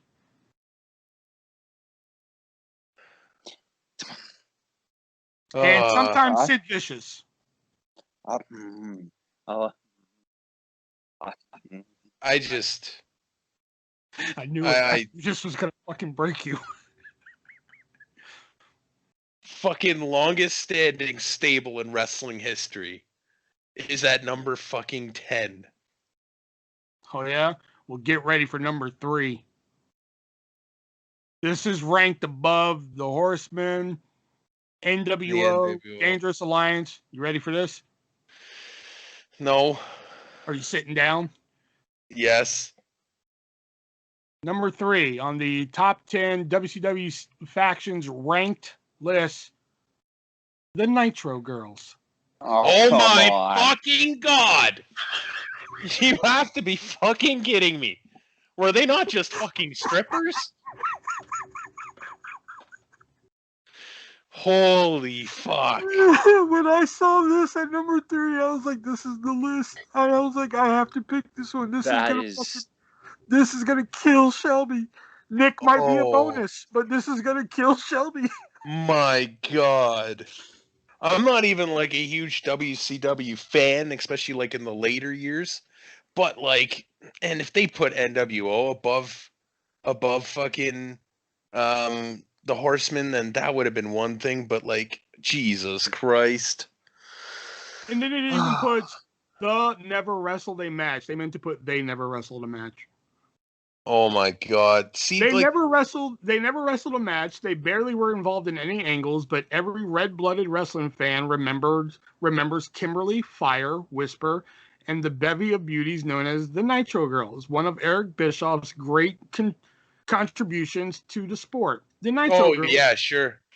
The Nitro Girls were at the events to keep the crowd entertained during commercials.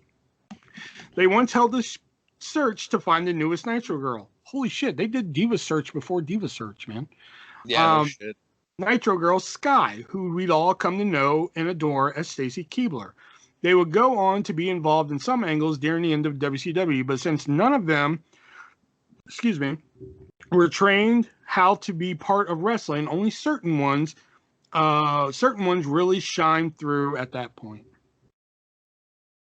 They have no business on a list about stables. No. I would have taken 3 count Yeah. instead of the. I'll tell you are right now. kidding me? I'll tell you right now, 3 count didn't even make the list. That's Wow. then we might as well just stop. Oh man. Number 3 count 2. didn't even make the list. The Techno Team 2000. No, they were attacked. Well, And weren't they the WWE? WWF? hey, if the Nitro Girls can make this list at this point, anybody can. Yeah, might as well just put DX on it. Fuck it. Coming in at number 2, the Revolution. Isn't which that was, with which Benoit? which was Benoit, Dean Malenko, Perry Saturn, Shane Douglas, and WCW's version of China, Asia. It lasted like a month. Thanks to Vince Russo, the group also became anti-government as well. The team disbanded once the Radicals all left for WWE. I mean, not as offensive as the Nitro Girls, but. And number 1. Oh man, is it gonna be? It's probably a Wolfpack. No, number 1, top 10 ranked stables in WCW history, the Misfits in action. Oh, God. No, I'm kidding. I just wanted to hear a reaction. The Millionaires Club. What? Yeah. Try as they might to book them as heels, always holding down the young lions of WCW, the fans just couldn't get enough of the supergroup, the Millionaires Club. Who wouldn't want to see all their favorite top stars in one massive faction? Hulk, Sting, Flair, DDP, Sid, Nash, Henning, Luger, Steiner, Goldberg, Savage, and Booker T. While the concept of being heels was ill-conceived, this was almost every major player ever. The club was revived in a smaller form in TNA as the Main Event Mafia. These guys are the fucking stupidest people to ever watch wrestling in the entire fucking existence of the universe. If you went to any fan from the 80s and 90s and you asked them to name the top 10 fucking stables in WCW, I guarantee you the Four Horsemen and the NWO would take number 1 and 2, depending on when you were watching. You know, the NWO might take number 1. 3 count might even make it. But, like, the fucking Nitro Girls? The fucking strippers? Like, what the fuck? Oh. The Revolution, like, even does not belong. That one, okay, but I can get behind the fact that, like, those guys were at least fucking wrestlers. But 3 count. What the fucking Nitro Girls? Oh. There's no 3 count, and they put the Nitro Girls on there. Like, the Sportster guys should all be fired. Yeah. Yeah, what the fuck even is Sportster? Do they do anything other than wrestling? I don't know. Let me see. Or are they just a bunch of fucking marks? UFC. Do they? UFC, Bellator. There's a couple others. It's like combat sports. And Jesus shitty movies. Christ. Fuck. I told you. Bunch I of waited. fucking Nimrods. Waited all week for this. Wait until he writes to Sportster. Like, oh, I'm fucking close, man. I'm not that kind of person, but, like, I'm debating it. I hate filled letter. Oh, I want to use this punch for him in the face. for our podcast. Your lists are ridiculous. Please note the following writers need to lose their positions immediately. The following writers need to lose their jobs. It's Eric Rhodes. Oh my god, if you click on his name, all of his other fucking lists come up. Oh my god, what else does he have? Oh, let's see. There's Parts Unknown and 9 Other Strange Places, Real or Imagined. Oh my god. Mount Rushmore, the top 10 best tag teams who never worked in WWE. Oh no. Can you just give me number 1 on that? On that one? Okay, let's see here. Yeah. Let me click it real quick. It's gonna be the Young Bucks. I swear to Christ. That's gonna be the Young Bucks. Well, number 2 is the Miracle Violence connection of Terry Gordy and Dr. Death. So, Okay. number 1 is the Young Bucks. Oh my fucking god! Oh. Yep. Oh, we should just do this guy for now on. Oh. Yes, we should. The Eric Rhodes list of the week. The Let's Eric see Rhodes how dumb. mad we get. No, not the Eric Rhodes list of the week. The dumb fuck list of the week. Top 'Cause he is a 10 best dumb fuck. wrestlers. Top 10 best wrestlers who never worked in WWE. And the picture. Kenny Oh is- my Omega's god, number it's gonna be The- Kenny I was about to say Omega. just the pictures are Akira Hogato, which is former WCW Women's Champion, and the other picture is Kenny Omega. Gross. He has an article. It's not a list. It's Dear WWE Universe, comma, give Eva Marie a chance. Oh my god. I hate this guy even more. Oh, I hate him now too. Worse for business: Vince Russo or David Arquette as WCW champion. Oh. This guy's a fucking ass. Okay, he got a fucking point with me. Oh, shut up! Suck my cock. Vince But yeah, Russo. fuck Why is that even a question? Why are people just like, well, Vince Russo or David Arquette was the worst option? I think we all know who the worst option on that one was. Yeah, Vince Russo. Exactly. yeah. Here's one: 11 WWE pay-per-views with the most. Oh no, wait, okay. I thought that was like a ranked list. Trying to see if he does like another ranked list like the one he did. I'm not really seeing any that he did. 10 most embarrassing moments in the Undertaker's career. We'll just quick one. This one. Oh, okay. When they tried to get him to do the Taker Rooney. If any of you have ever seen that Oh video. fuck yeah. Yeah. Okay. That's, The I'd Muhammad- agree with that. The Muhammad Hassan angle. Oh come on, that would have been fucking great if they could have finished it. Giant Gonzalez. Yeah, The Goldberg Saudi Arabia debacle. yeah. Lost in Kuwait. That's Was where Vader and Undertaker were on a Kuwait talk show, and like Undertaker was like, yeah, Undertaker was like real chill and shit, but like Vader was just like, what the fuck, man? You know, Vader like lost his shit. Well, what was he saying? He was like, was he saying that wrestling was fake or something? Something along the lines of that, but it was Yeah. like, you know, like if I were to get up right now and just beat the shit out of you, what would you do? Like something along the lines of that, you know? Like, what an idiot! Like, they're obviously gonna beat the shit out of you. You fucking see the size of? Like here, I'll read it real quick. The desert debacle with Goldberg. Blah, blah, blah, blah. He and Vader were were the company representatives on a morning talk show in Kuwait. The host baited Vader into accosting him while the Undertaker had to sit there, stoic, and watch the events unfold. Otherwise, the WWE champion might have been in lockup with Vader as well. But what did he do? It didn't say. I've seen the video, and I'm pretty sure Yeah. Taker just fucking stares at him like he's gonna kill him. And like, I don't fucking blame him. Like, fuck you, man. Who the fuck do you think you are? The DDP stalker angle. Yeah. Oh.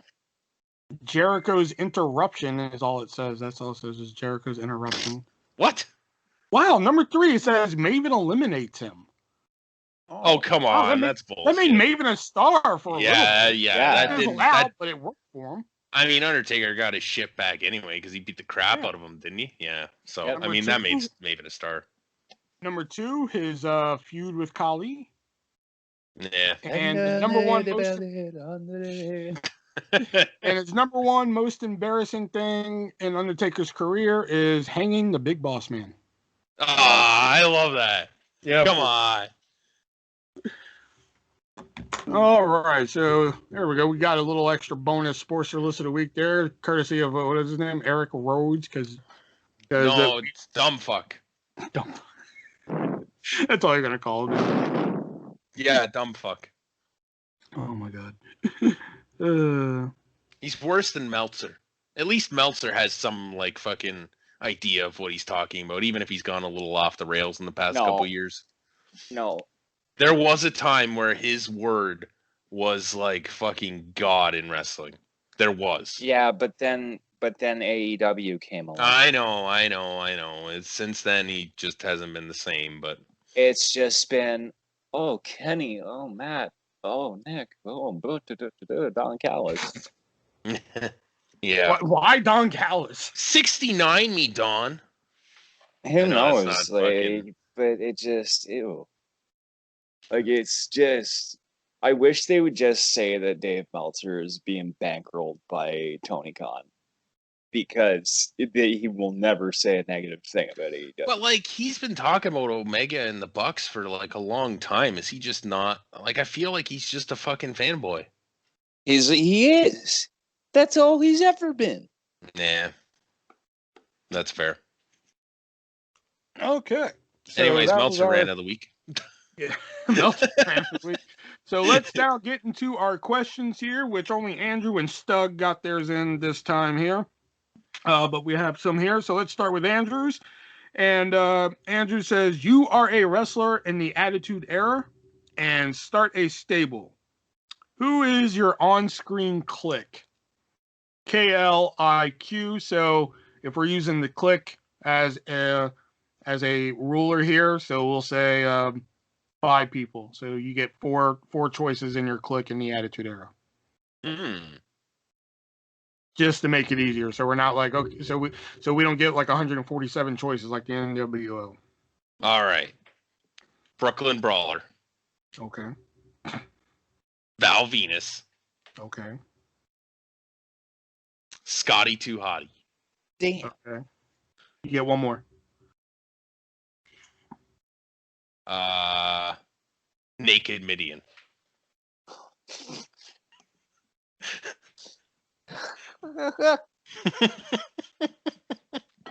I'm just shaking my head, man.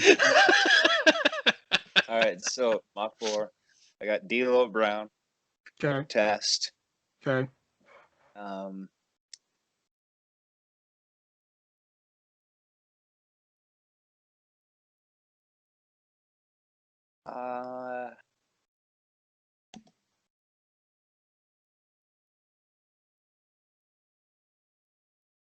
Come on. Taka Michinoku. Oh, let's get the pick. And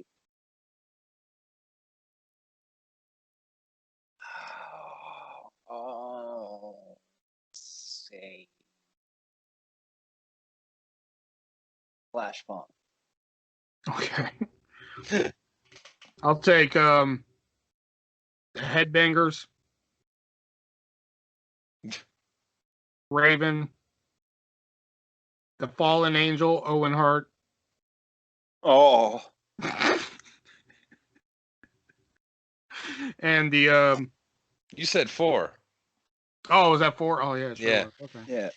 All right, then I'll just take Mosh from the Headbangers. All right. Fuck Thrasher. Yeah, I just want Mosh from the Headbangers, Raven, the Fallen Angel, Owen Hart, and the Killer, Chris Benoit. Oh. Would Flash Funk count as Attitude Era? Yep. He was Scorpio in the Attitude Era, so I mean, Was he? I guess. Yeah, he Okay. was. I'll count it. Fair All enough. right. Next one is, you 3 get together in real life for a Friday night of watching classic wrestling. You each get to pick a single pay-per-view to have the group watch. Which pay-per-view are you choosing? Oh God, we'd be watching like wrestling for like 6 hours on a Friday night. Maybe longer. WCW Uncensored 96. ECW Barely Legal 1. Starcade 83. Of course, you'd have to bore us out of Of course. skull. Yeah. Well, it's probably something you guys haven't seen before. Arm bar. Yeah, I've seen it. Oh, have you? Farm bar. No, I mean I've seen arm bars before. So, Oh, Yeah. funny. Did you collect wrestling figures as a kid? And if so, what was your favorite figure? My favorite figure was my fucking Dennis Rodman action figure. Not Fun fact, actually the same Dennis Rodman figure I have, Andrew actually found me one new in the package that I actually have right over to my right. Wow. Yep. Nice. I was more, well, as a kid, no, but I did have I had a Bret Hart and an Ultimate Warrior, and they were very tiny. They went on top of candy tubes. I do distinctly remember those. Then as a teen, I collected like the Jack's Pacific ones. I had a Hillbilly Jim where I lost his hat, but Hillbilly Jim. Shelby? Well, as I think I said this before, I had like the rubber ones. I didn't really collect them too much. A lot of them I actually found on my property. I guess the people who lived there beforehand just fucking had them and left them somewhere. But I had one that I referred to as Brock Lesnar. I don't know what it was supposed to be, but it had long blonde hair and like not near as many muscles, so it definitely was not Brock Lesnar. It was probably Jimmy Valiant or somebody that you now. I don't wish think it was got Jimmy rid of. Valiant either. Like the closest thing I could think of would be like Michael Hayes without hair. Greg Valentine. Oh, you know what? Maybe it was Greg Valentine. That could be What That color could- are tights? black. And it was just like the trunks. So yeah, there was a good chance it was probably Greg Valentine. All right. And are you guys fans of the Major Wrestling Figures podcast? Are you Cardona marks or haters? I have some shit to say about this. I'll let you guys go first. I've never listened to it. Me Really neither. care less. But I don't think he should be moonlighting as somebody else to get publicity for himself when there's already an issue between Moxley and Gage. I don't think he should have got in on that. I think that was stupid. I've listened to like one or two episodes of the actual podcast. I'm more of I was more of a watcher of the YouTube channel, but you know, people who listen to this podcast, we are 100% uncensored.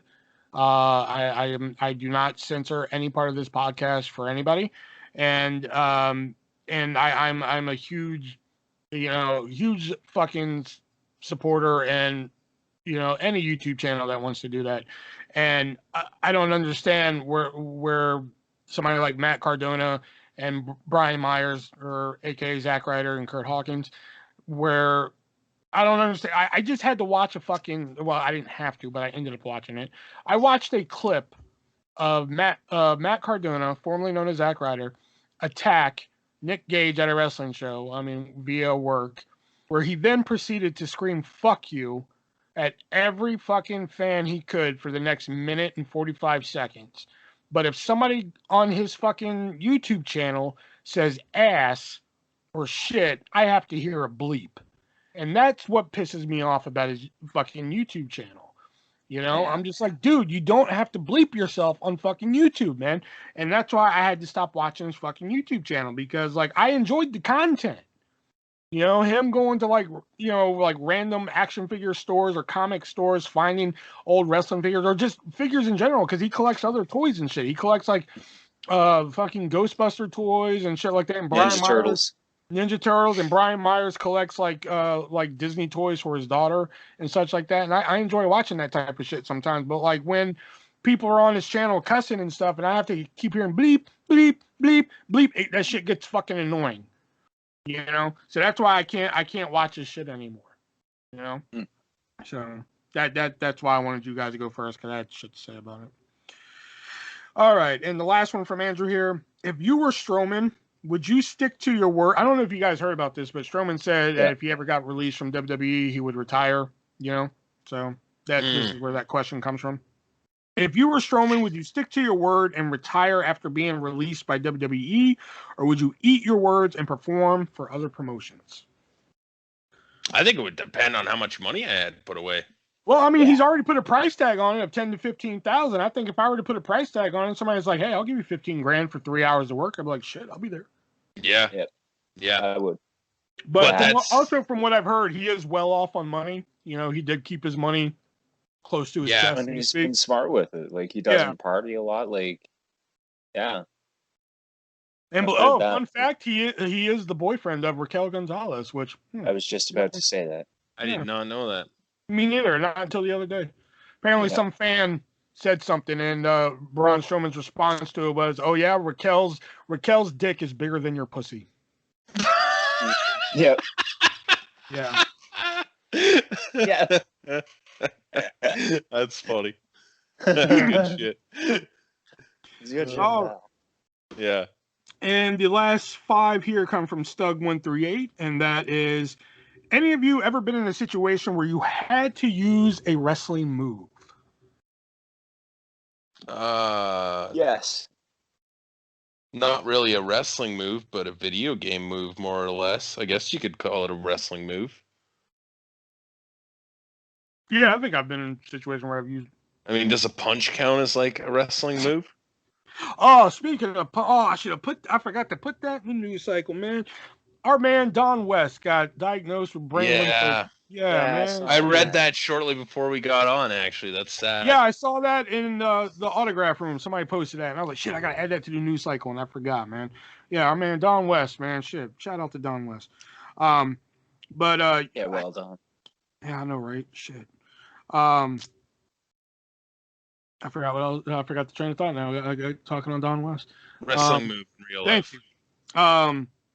Yeah, I've been in a situation where like I've used it. I just can't remember exactly the situation. Yeah, no, I can't remember exactly the situation, but I've done it. Okay, simple. Have any of you ever had a wrestling themed birthday party?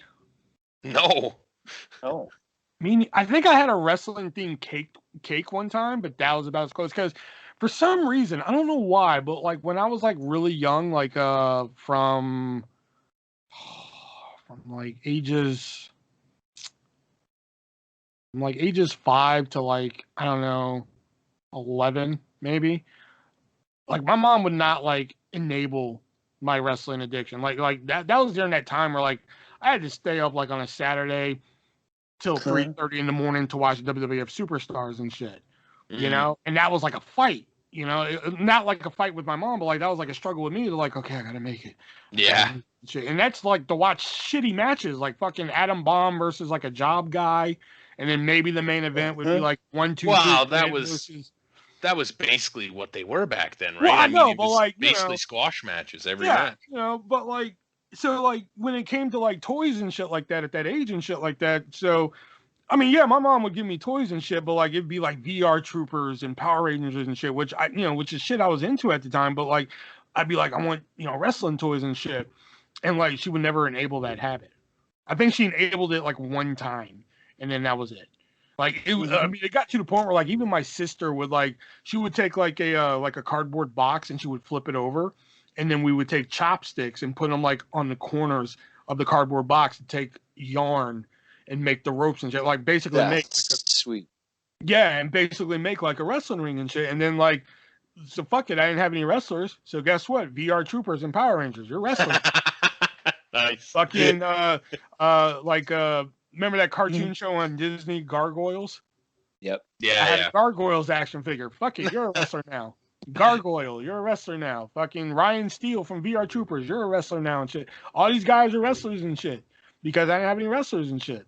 It wasn't until like I moved from Virginia to North Carolina is when like for some reason all of a sudden my mom's like, all right, I guess I'll enable this habit and shit. And like that's when she started giving me my own money, and she'd be like, all right, you can buy wrestling shit. I don't give a shit. I don't know what it was, but so I think like one time when I was like young, I had like a wrestling themed birthday cake, and it wasn't like WWF either. It was like one of those like knockoff, like it was just a guy who looked like he wrestled. You know what I'm saying? Oh. Yeah. Yeah. It's weird, eh? Like I remember like when I started watching in 2003, I was probably about 11 at the time, 11 or 12. And for the first year, I remember my parents kind of like not really endorsing it, so to speak. I mean, that's kind of a lame term, I think, but like, being okay with it and whatever. But shortly after that, it was almost like I didn't have any friends that watched it. I didn't know anybody that watched it. My parents didn't want to watch it. Like, I pretty much kind of segregated myself when I was watching it and like just wouldn't really talk about it to anybody until we started playing like the things online. So, I mean, I never had like a birthday cake or a birthday or anything wrestling related in that sense. It was kind of strange. Actually, for my 16th birthday, that was actually when I got my first ticket to a wrestling show, and it was a ringside seat to the Raw show that next weekend. But I mean, it wasn't wrestling themed.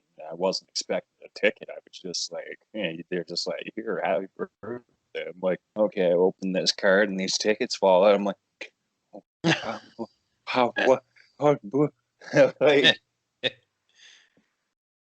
I mean, like, yeah, like dude. before, like, before, like, I can enable it, like, whatever fucking, like, wrestling I could get a hold of, man, whether it be a magazine, a fucking picture, like, oh, God, like, I remember, like, everything, man, like, fucking, like, if I could just run through my kitchen and have my sister, like, slap my hand, like, oh, come into the ring, there's Max Tag. Moon, and shit, like, oh, fuck, here comes Max Moon, oh, shit, like, like, just whatever That's I could funny. do to just enable fucking Yeah. wrestling and shit, But, Yeah. all right, so let's move on to another Stug one, and that is this one here. I've been kind of going out of order with Stug, but no, let's go this one. Any of you ever been cruising in your car listening to wrestling theme songs? Oh yeah, all the okay. fucking time, dude. I am in the top 1%. And man, that song is hype. Right there, man. Shock the system. Really? That one's like, oh yeah, man. Like every now and then I'll be in like it'll either be a shitty mood or a really good mood. And honestly, fucking cranked, just fucking loud as shit. Like anybody around me could hear it with my windows up. For me, it's the the Dudleys is the one. Oh yeah, that's a good one too. Yeah. And then I told you guys in the group chat about the time I was cruising around. I had the anthology and Real American comes on, and I just come up to a stop sign. This other guy, I cranked it. This guy comes around the corner. He flashes the devil horns. So I, oh fuck yeah, man! And he was real pumped. So he was obviously a Hogan fan, but. Like when I used to work at Pizza Hut, like, because I would listen to the EC3 theme song, the top 1%, like at home and shit. So like Apple Music has this thing where like, if you listen to like a certain song enough times, it puts it on like a special list. So like if I get bored, I'll just put it on that special list. So at work at Pizza Hut, I would put it on that special list while I'm cutting pizzas and shit like that. So like next thing I know, I'm cutting the pizzas and I just hear, I am in the top 1%. I'm like, oh shit, here we go. I start cutting pizzas to the beat and shit, like, oh, I shit. think in the year 2017 or 2018, I don't remember, the Undisputed Era theme was my top played song on Spotify. Oh, wow. Yeah. Right now, my top, like my top songs on Apple Music, there's two wrestling ones, and one is EC3's and the other one is Head of the Table. Oh, yeah. That's a good one. I should download that one. And at one time, like way back in the day, like before Apple Music and shit like that, like the actual service of Apple Music, I should say. Oh Radio by Zack Ryder was one. And God, yeah. See, people at home are like, why is he laughing at Oh Radio? It is because it was a punchline for a while. Oh my God, was it ever? Swear to God, we fucking did that thing like so many times. For those of you who need context for this, we would like ask somebody a question or like we would tell a story and then it'd be like, I think one I did one time, it was either Alex or Ivy, one of the two I did it to. And it was just like, oh, did I tell you guys? Like I was, sorry. All right, Amber Alert on my phone. So I think one time it was Alex or Ivy I told it to, and it was I was like, oh, did I tell you guys I was with this girl last night? So like I immediately have everybody's attention on Skype. And they're like, no, what happened? And I was just like, oh, dude, I got this girl and I brought her home and like we're about to get it on and shit. And then like I was like, hey, do you mind if I put on some music? And she's like, no, go ahead, put some music on. And I was like, do you know what song I played? And it was Alex or Ivy that said it. And I can't remember which one. They're like, what song did you put on?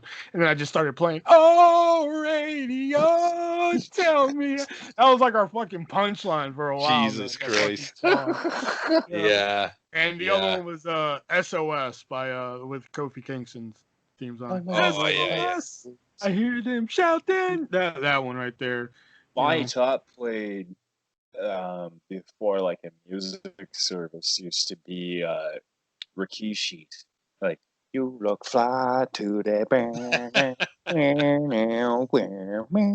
Yeah. And the Brood too. Shout out to I Slow listened to that Chemical. one. Oh, can't That's get a 11. great song. Or Shayna Baszler.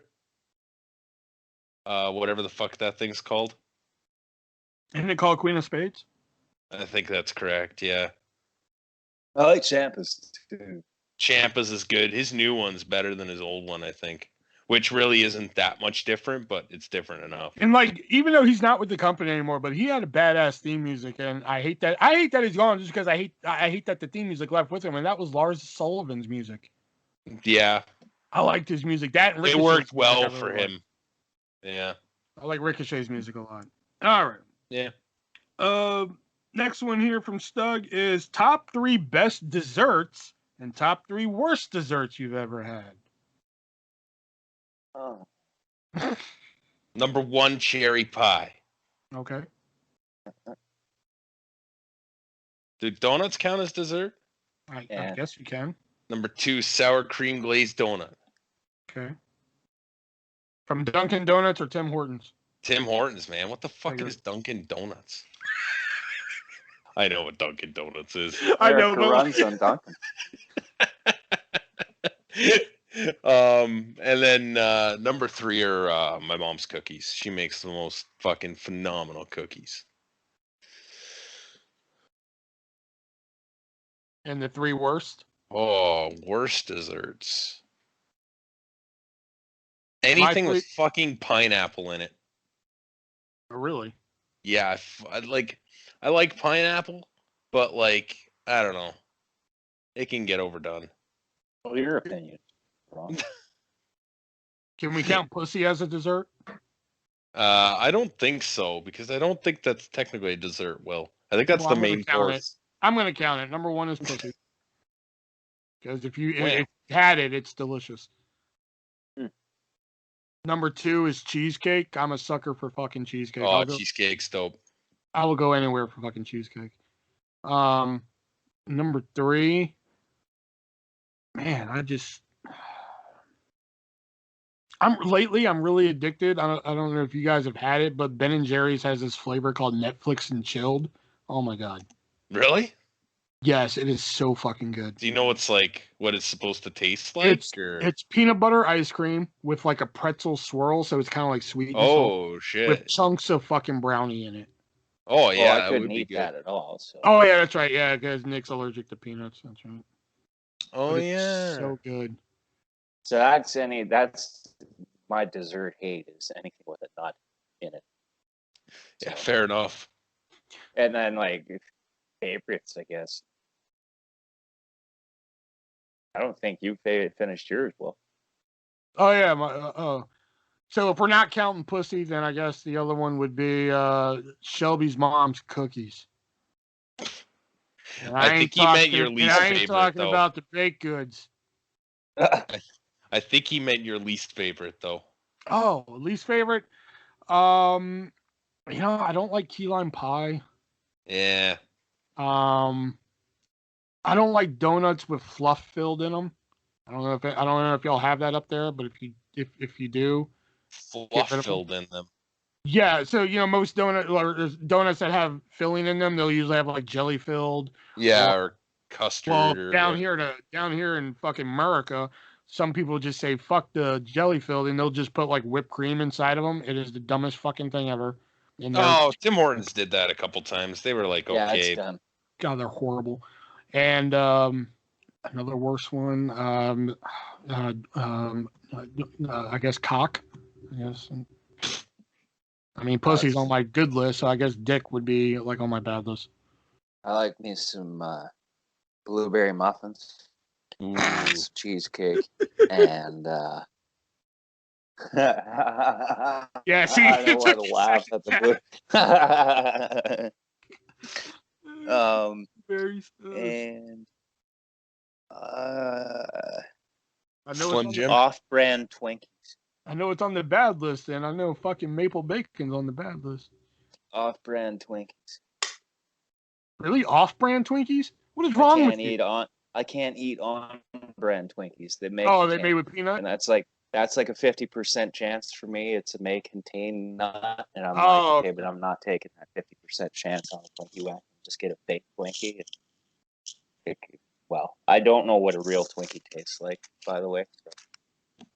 They're overrated. Yeah. I figured Nick's top 3 favorite would be everything without peanuts, and fucking his least favorite theory would be everything with peanuts. Well, I mean that too, but I'm specific sometimes. I also like ice cream sandwiches. Oh, Yeah. those are good. That has to suck though, man. Like fucking like I just can't. Especially like the way I eat fucking, because like sometimes, dude, man, I can just eat peanut butter and jelly for like fucking 4 days straight. I just can't imagine life without fucking peanuts. Chip nuts, man. I go like fucking it, ham on chip nuts. It never appealed to me to begin with, anyway. I guess if you never had it, like you don't get a craving. Well, and I don't like jam or jelly or anything like that. I'm really not a fan. I'm not a fan. Sorry. I'll eat honey, but Honey's as far dope. as jam or jelly, I'm like, nah. All right, Stug's next question. I'm not even going to touch this one anymore. Stug's next question here is, what are your top 3? I believe it. Let me see. Close it out. All of WWF and WWE. What are your top 3 worst storylines? Oh fuck, Katie Vick's got to be up there. Yeah, but there's some storylines lately that make Katie Vick look like a fucking walk in the park. Lily's been awful. Yeah. The Fiend stuff was awful. Anything they did with Goldberg post the first match with Lesnar was awful. Yeah. Plus his first run. Everything after that 3 count. Everything after that 3 count on Kevin Owens with Goldberg, I have hated. Drunken Hawk. Puke. Puke. That's more of a character than a storyline. Choppy pee pee. That was good. Me choppy pee wee. I don't have any more I could name right now. I think that was probably enough. I'm trying to think here. Storylines I just fucking hated. Eugene loves The Rock, but his favorite is Triple H. I actually like that. I loved Eugene until he fucking no-showed my fucking show that time. Oh, yeah. After that, fuck Eugene. He can suck my ass. Yeah. Jinder winning the WWE Championship? Didn't bother me. Because I saw it coming. Like, once he was number 1 contender, I was just like, oh, he's won. I'd still say it's one of the worst storylines. Jillian Hall's mole. Jillian Hall singing. No, I love that. I actually enjoyed that, yeah. I actually enjoyed that. Especially like the comeback in the Royal Rumble. Billy and Jilly. I love it. God,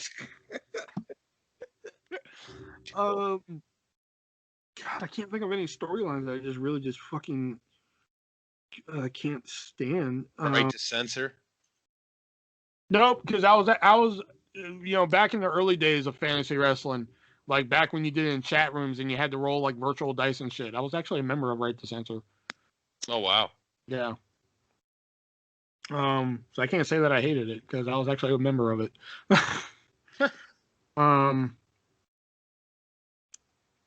Damn, I'm just trying to think of like angles that like I'm just trying to think of like fucking storylines that I hated, and I just can't really think. I mean, Katie Vick, I guess Katie Vick would be up there only because like it really because like Kane and Hurricane as tag team champions was really good, and Katie Vick like really derailed that. Yeah. You know, and I really like that tag team. Oh,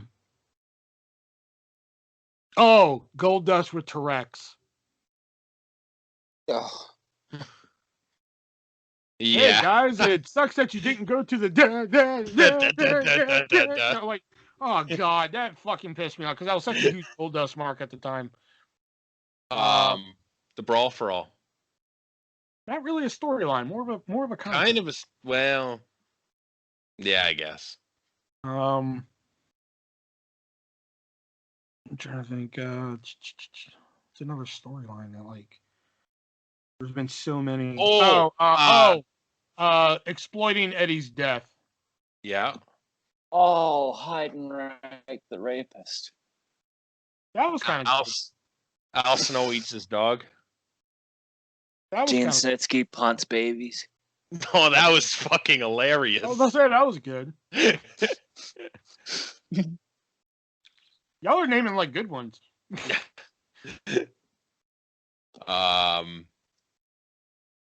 The Big Boss Man and Big Show feud. Kurt Angle likes gutter sluts. I kind of like. I'm not saying I kind of like the feud, but I kind of like the answer of Big Show and Boss Man, considering that like Big Show's dad was like already dead for like a couple of years at that point. Yeah. Yeah. Yeah, that was. Although it is a stunning visual seeing Big Show ride a fucking casket. Yeah, it is. You know? I mean, nothing says WWE like fucking a wrestler riding a casket. You know? Stone Cold Steve Austin's heel turn. Oh, who ran over Steve Austin? That's one I didn't like. Really? Not because of the payoff. Not because of the payoff. I just fucking stopped caring. It did take forever. I did it for the So we gave you more than 3, Stug. There's like fucking. Yeah, we gave you so many. Trying to think of like recent ones, you know, but like we gave kind of a crash course in the history of shitty wrestling angles. Yeah. But I was trying to think of some recent ones. I couldn't think. I want to throw one more in. Booker T loses to Triple H after the people like you. People like you don't win world titles. Oh, Triple. His next line should have been like, "What the fuck you mean, people like me, nigga?" No, what do you mean, you people? No, it should have been Triple H. What do you mean, people like me? At WrestleMania, I'm coming for you, nigga.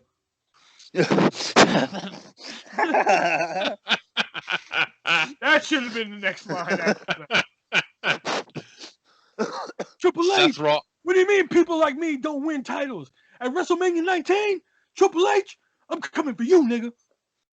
Seth Rollins, the eye stealer. Did he really steal the eye, though? Well, I don't know. He kept it in his pocket and was just like, "Look what I got, fucker." Hey, maybe he kept them in jars. We don't know. Woken Matt. Yeah, that was brutal. Again, more of a concept than a fucking storyline. Woken Matt and Bray Wyatt. Yeah, but we got mower of lawns out of it. That's true.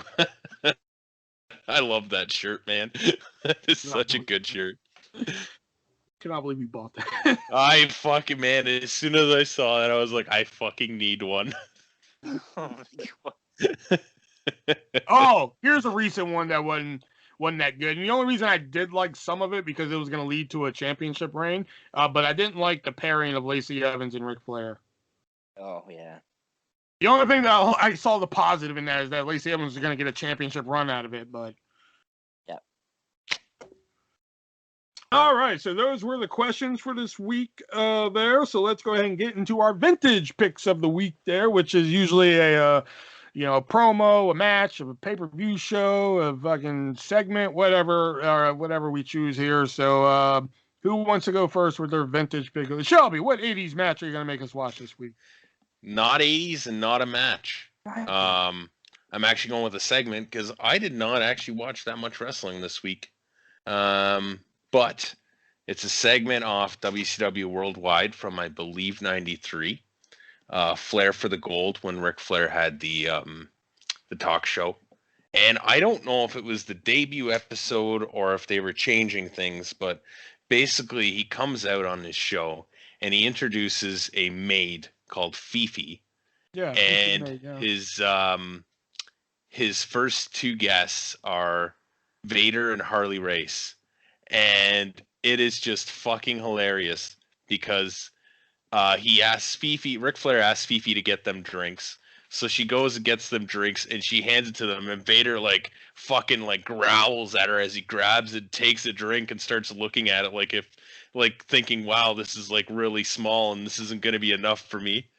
And then she brings over food, and Flair and Harley Race are going on, and I was not even listening to them because when she brings the food over, Vader fucking grabs this whole tray of food and starts trying to rip it away from her, and she's like, no, stop it, and she starts hitting him and shit. It is just fucking hilarious. It was a great segment. So good. Nick? Mine is actually an 80s match. It's from Madison Square Garden, July 13th, 1985. The Hart Foundation versus the British Bulldogs. Ooh, nice. Classic. Yeah.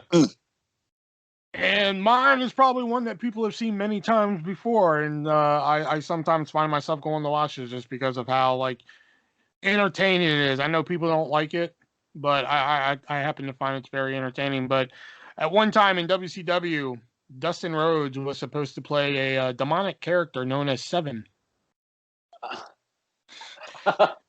There was a series of vignettes building up this character. And then he debuted on Monday Nitro, and he floated to the ring. And the second the lights came on is when he, quote unquote, started shooting, and in a worked shoot promo. And that's what I'm suggesting here is the 7/Dustin Rhodes promo there, because I don't know why. I just always liked it. He was just I want everybody to take a good long look at this crap I'm in right now. All right, You see this? I left the World Wrestling Federation for crap like this, for gimmicks like this. Wow. I came back to WCW because I wanted to be Dustin Rhodes. And you know what? They said Dustin Rhodes sucks. You know? And they wanted me to come out here dressed as Uncle Fester to play Halloween all year long. And, oh yeah, my new name's Seven, by the way. And it just, I don't know why. I just always loved this promo. No shit, eh? Yeah, I just always fucking loved it. I know. Was that a shoot? It was a work shoot. Yeah. Apparently the vignettes were really controversial because it was like watching children and shit. It was oh yeah. So by the time that they got to debuting the character, they were just we don't know if we should do this now. Something along the lines. Just go out there and pretend that you're shooting on us. Pretty much, it was really, we got to kill the character already. So Dustin went out there, killed the character, and then became the natural. Or no, he became the Nightmare Dustin Rhodes because there was the American Dream Dusty Rhodes, so he became the Nightmare Dustin Rhodes. Because it was something along the lines of that. It was the promo, the vignettes were a little too scary or some shit, so they're just we can't do that now. So they went out there. No. It was the vignettes made him look more like a pedophile than a creature, or some sort of satanic character. Yeah, Jesus something. Yeah. Christ. So they killed it on its debut. Yeah. Yeah. But I always just like that promo where he's just now they got me all dressed up to play Uncle Fester all year long. Oh yeah, my new name's Seven, by the way. I just love how he throws that in. My new name's Seven, by the way. Just throws it in. Yeah, that's good. Oh, God, so good. Anyway, there's the bell, so you know what that means. That signifies the end of the three-way dance here. Join us next week as we're going to torture ourselves with another pay-per-view as we watch Hell in a Cell this Sunday, or due to budget cuts, Heck in a Crate. Is what it's called here. I'm sure. Which, side note about that, why aren't they putting Charlotte and Rhea Ripley in Hell in a Cell? and yeah, that or even Bianca. And Don't tell me Bayley. they put Asuka in the fucking cell. No, they put Mysterio and Reigns. Thank Though. God. Yeah, it's Mysterio and Roman Reigns out of nowhere. Just Okay. yeah, but still. Instead of putting like After what happened on Raw Monday, I'm just like, why isn't Charlotte and Rhea in the cell? Yep. Yeah. Anyway, so join us next week where we do that. Leave some questions in the comments down below, and we will answer them as always. Please stop making me have to post these fucking videos and chase you down like I'm trying to get money from you. It's really tiresome, you know.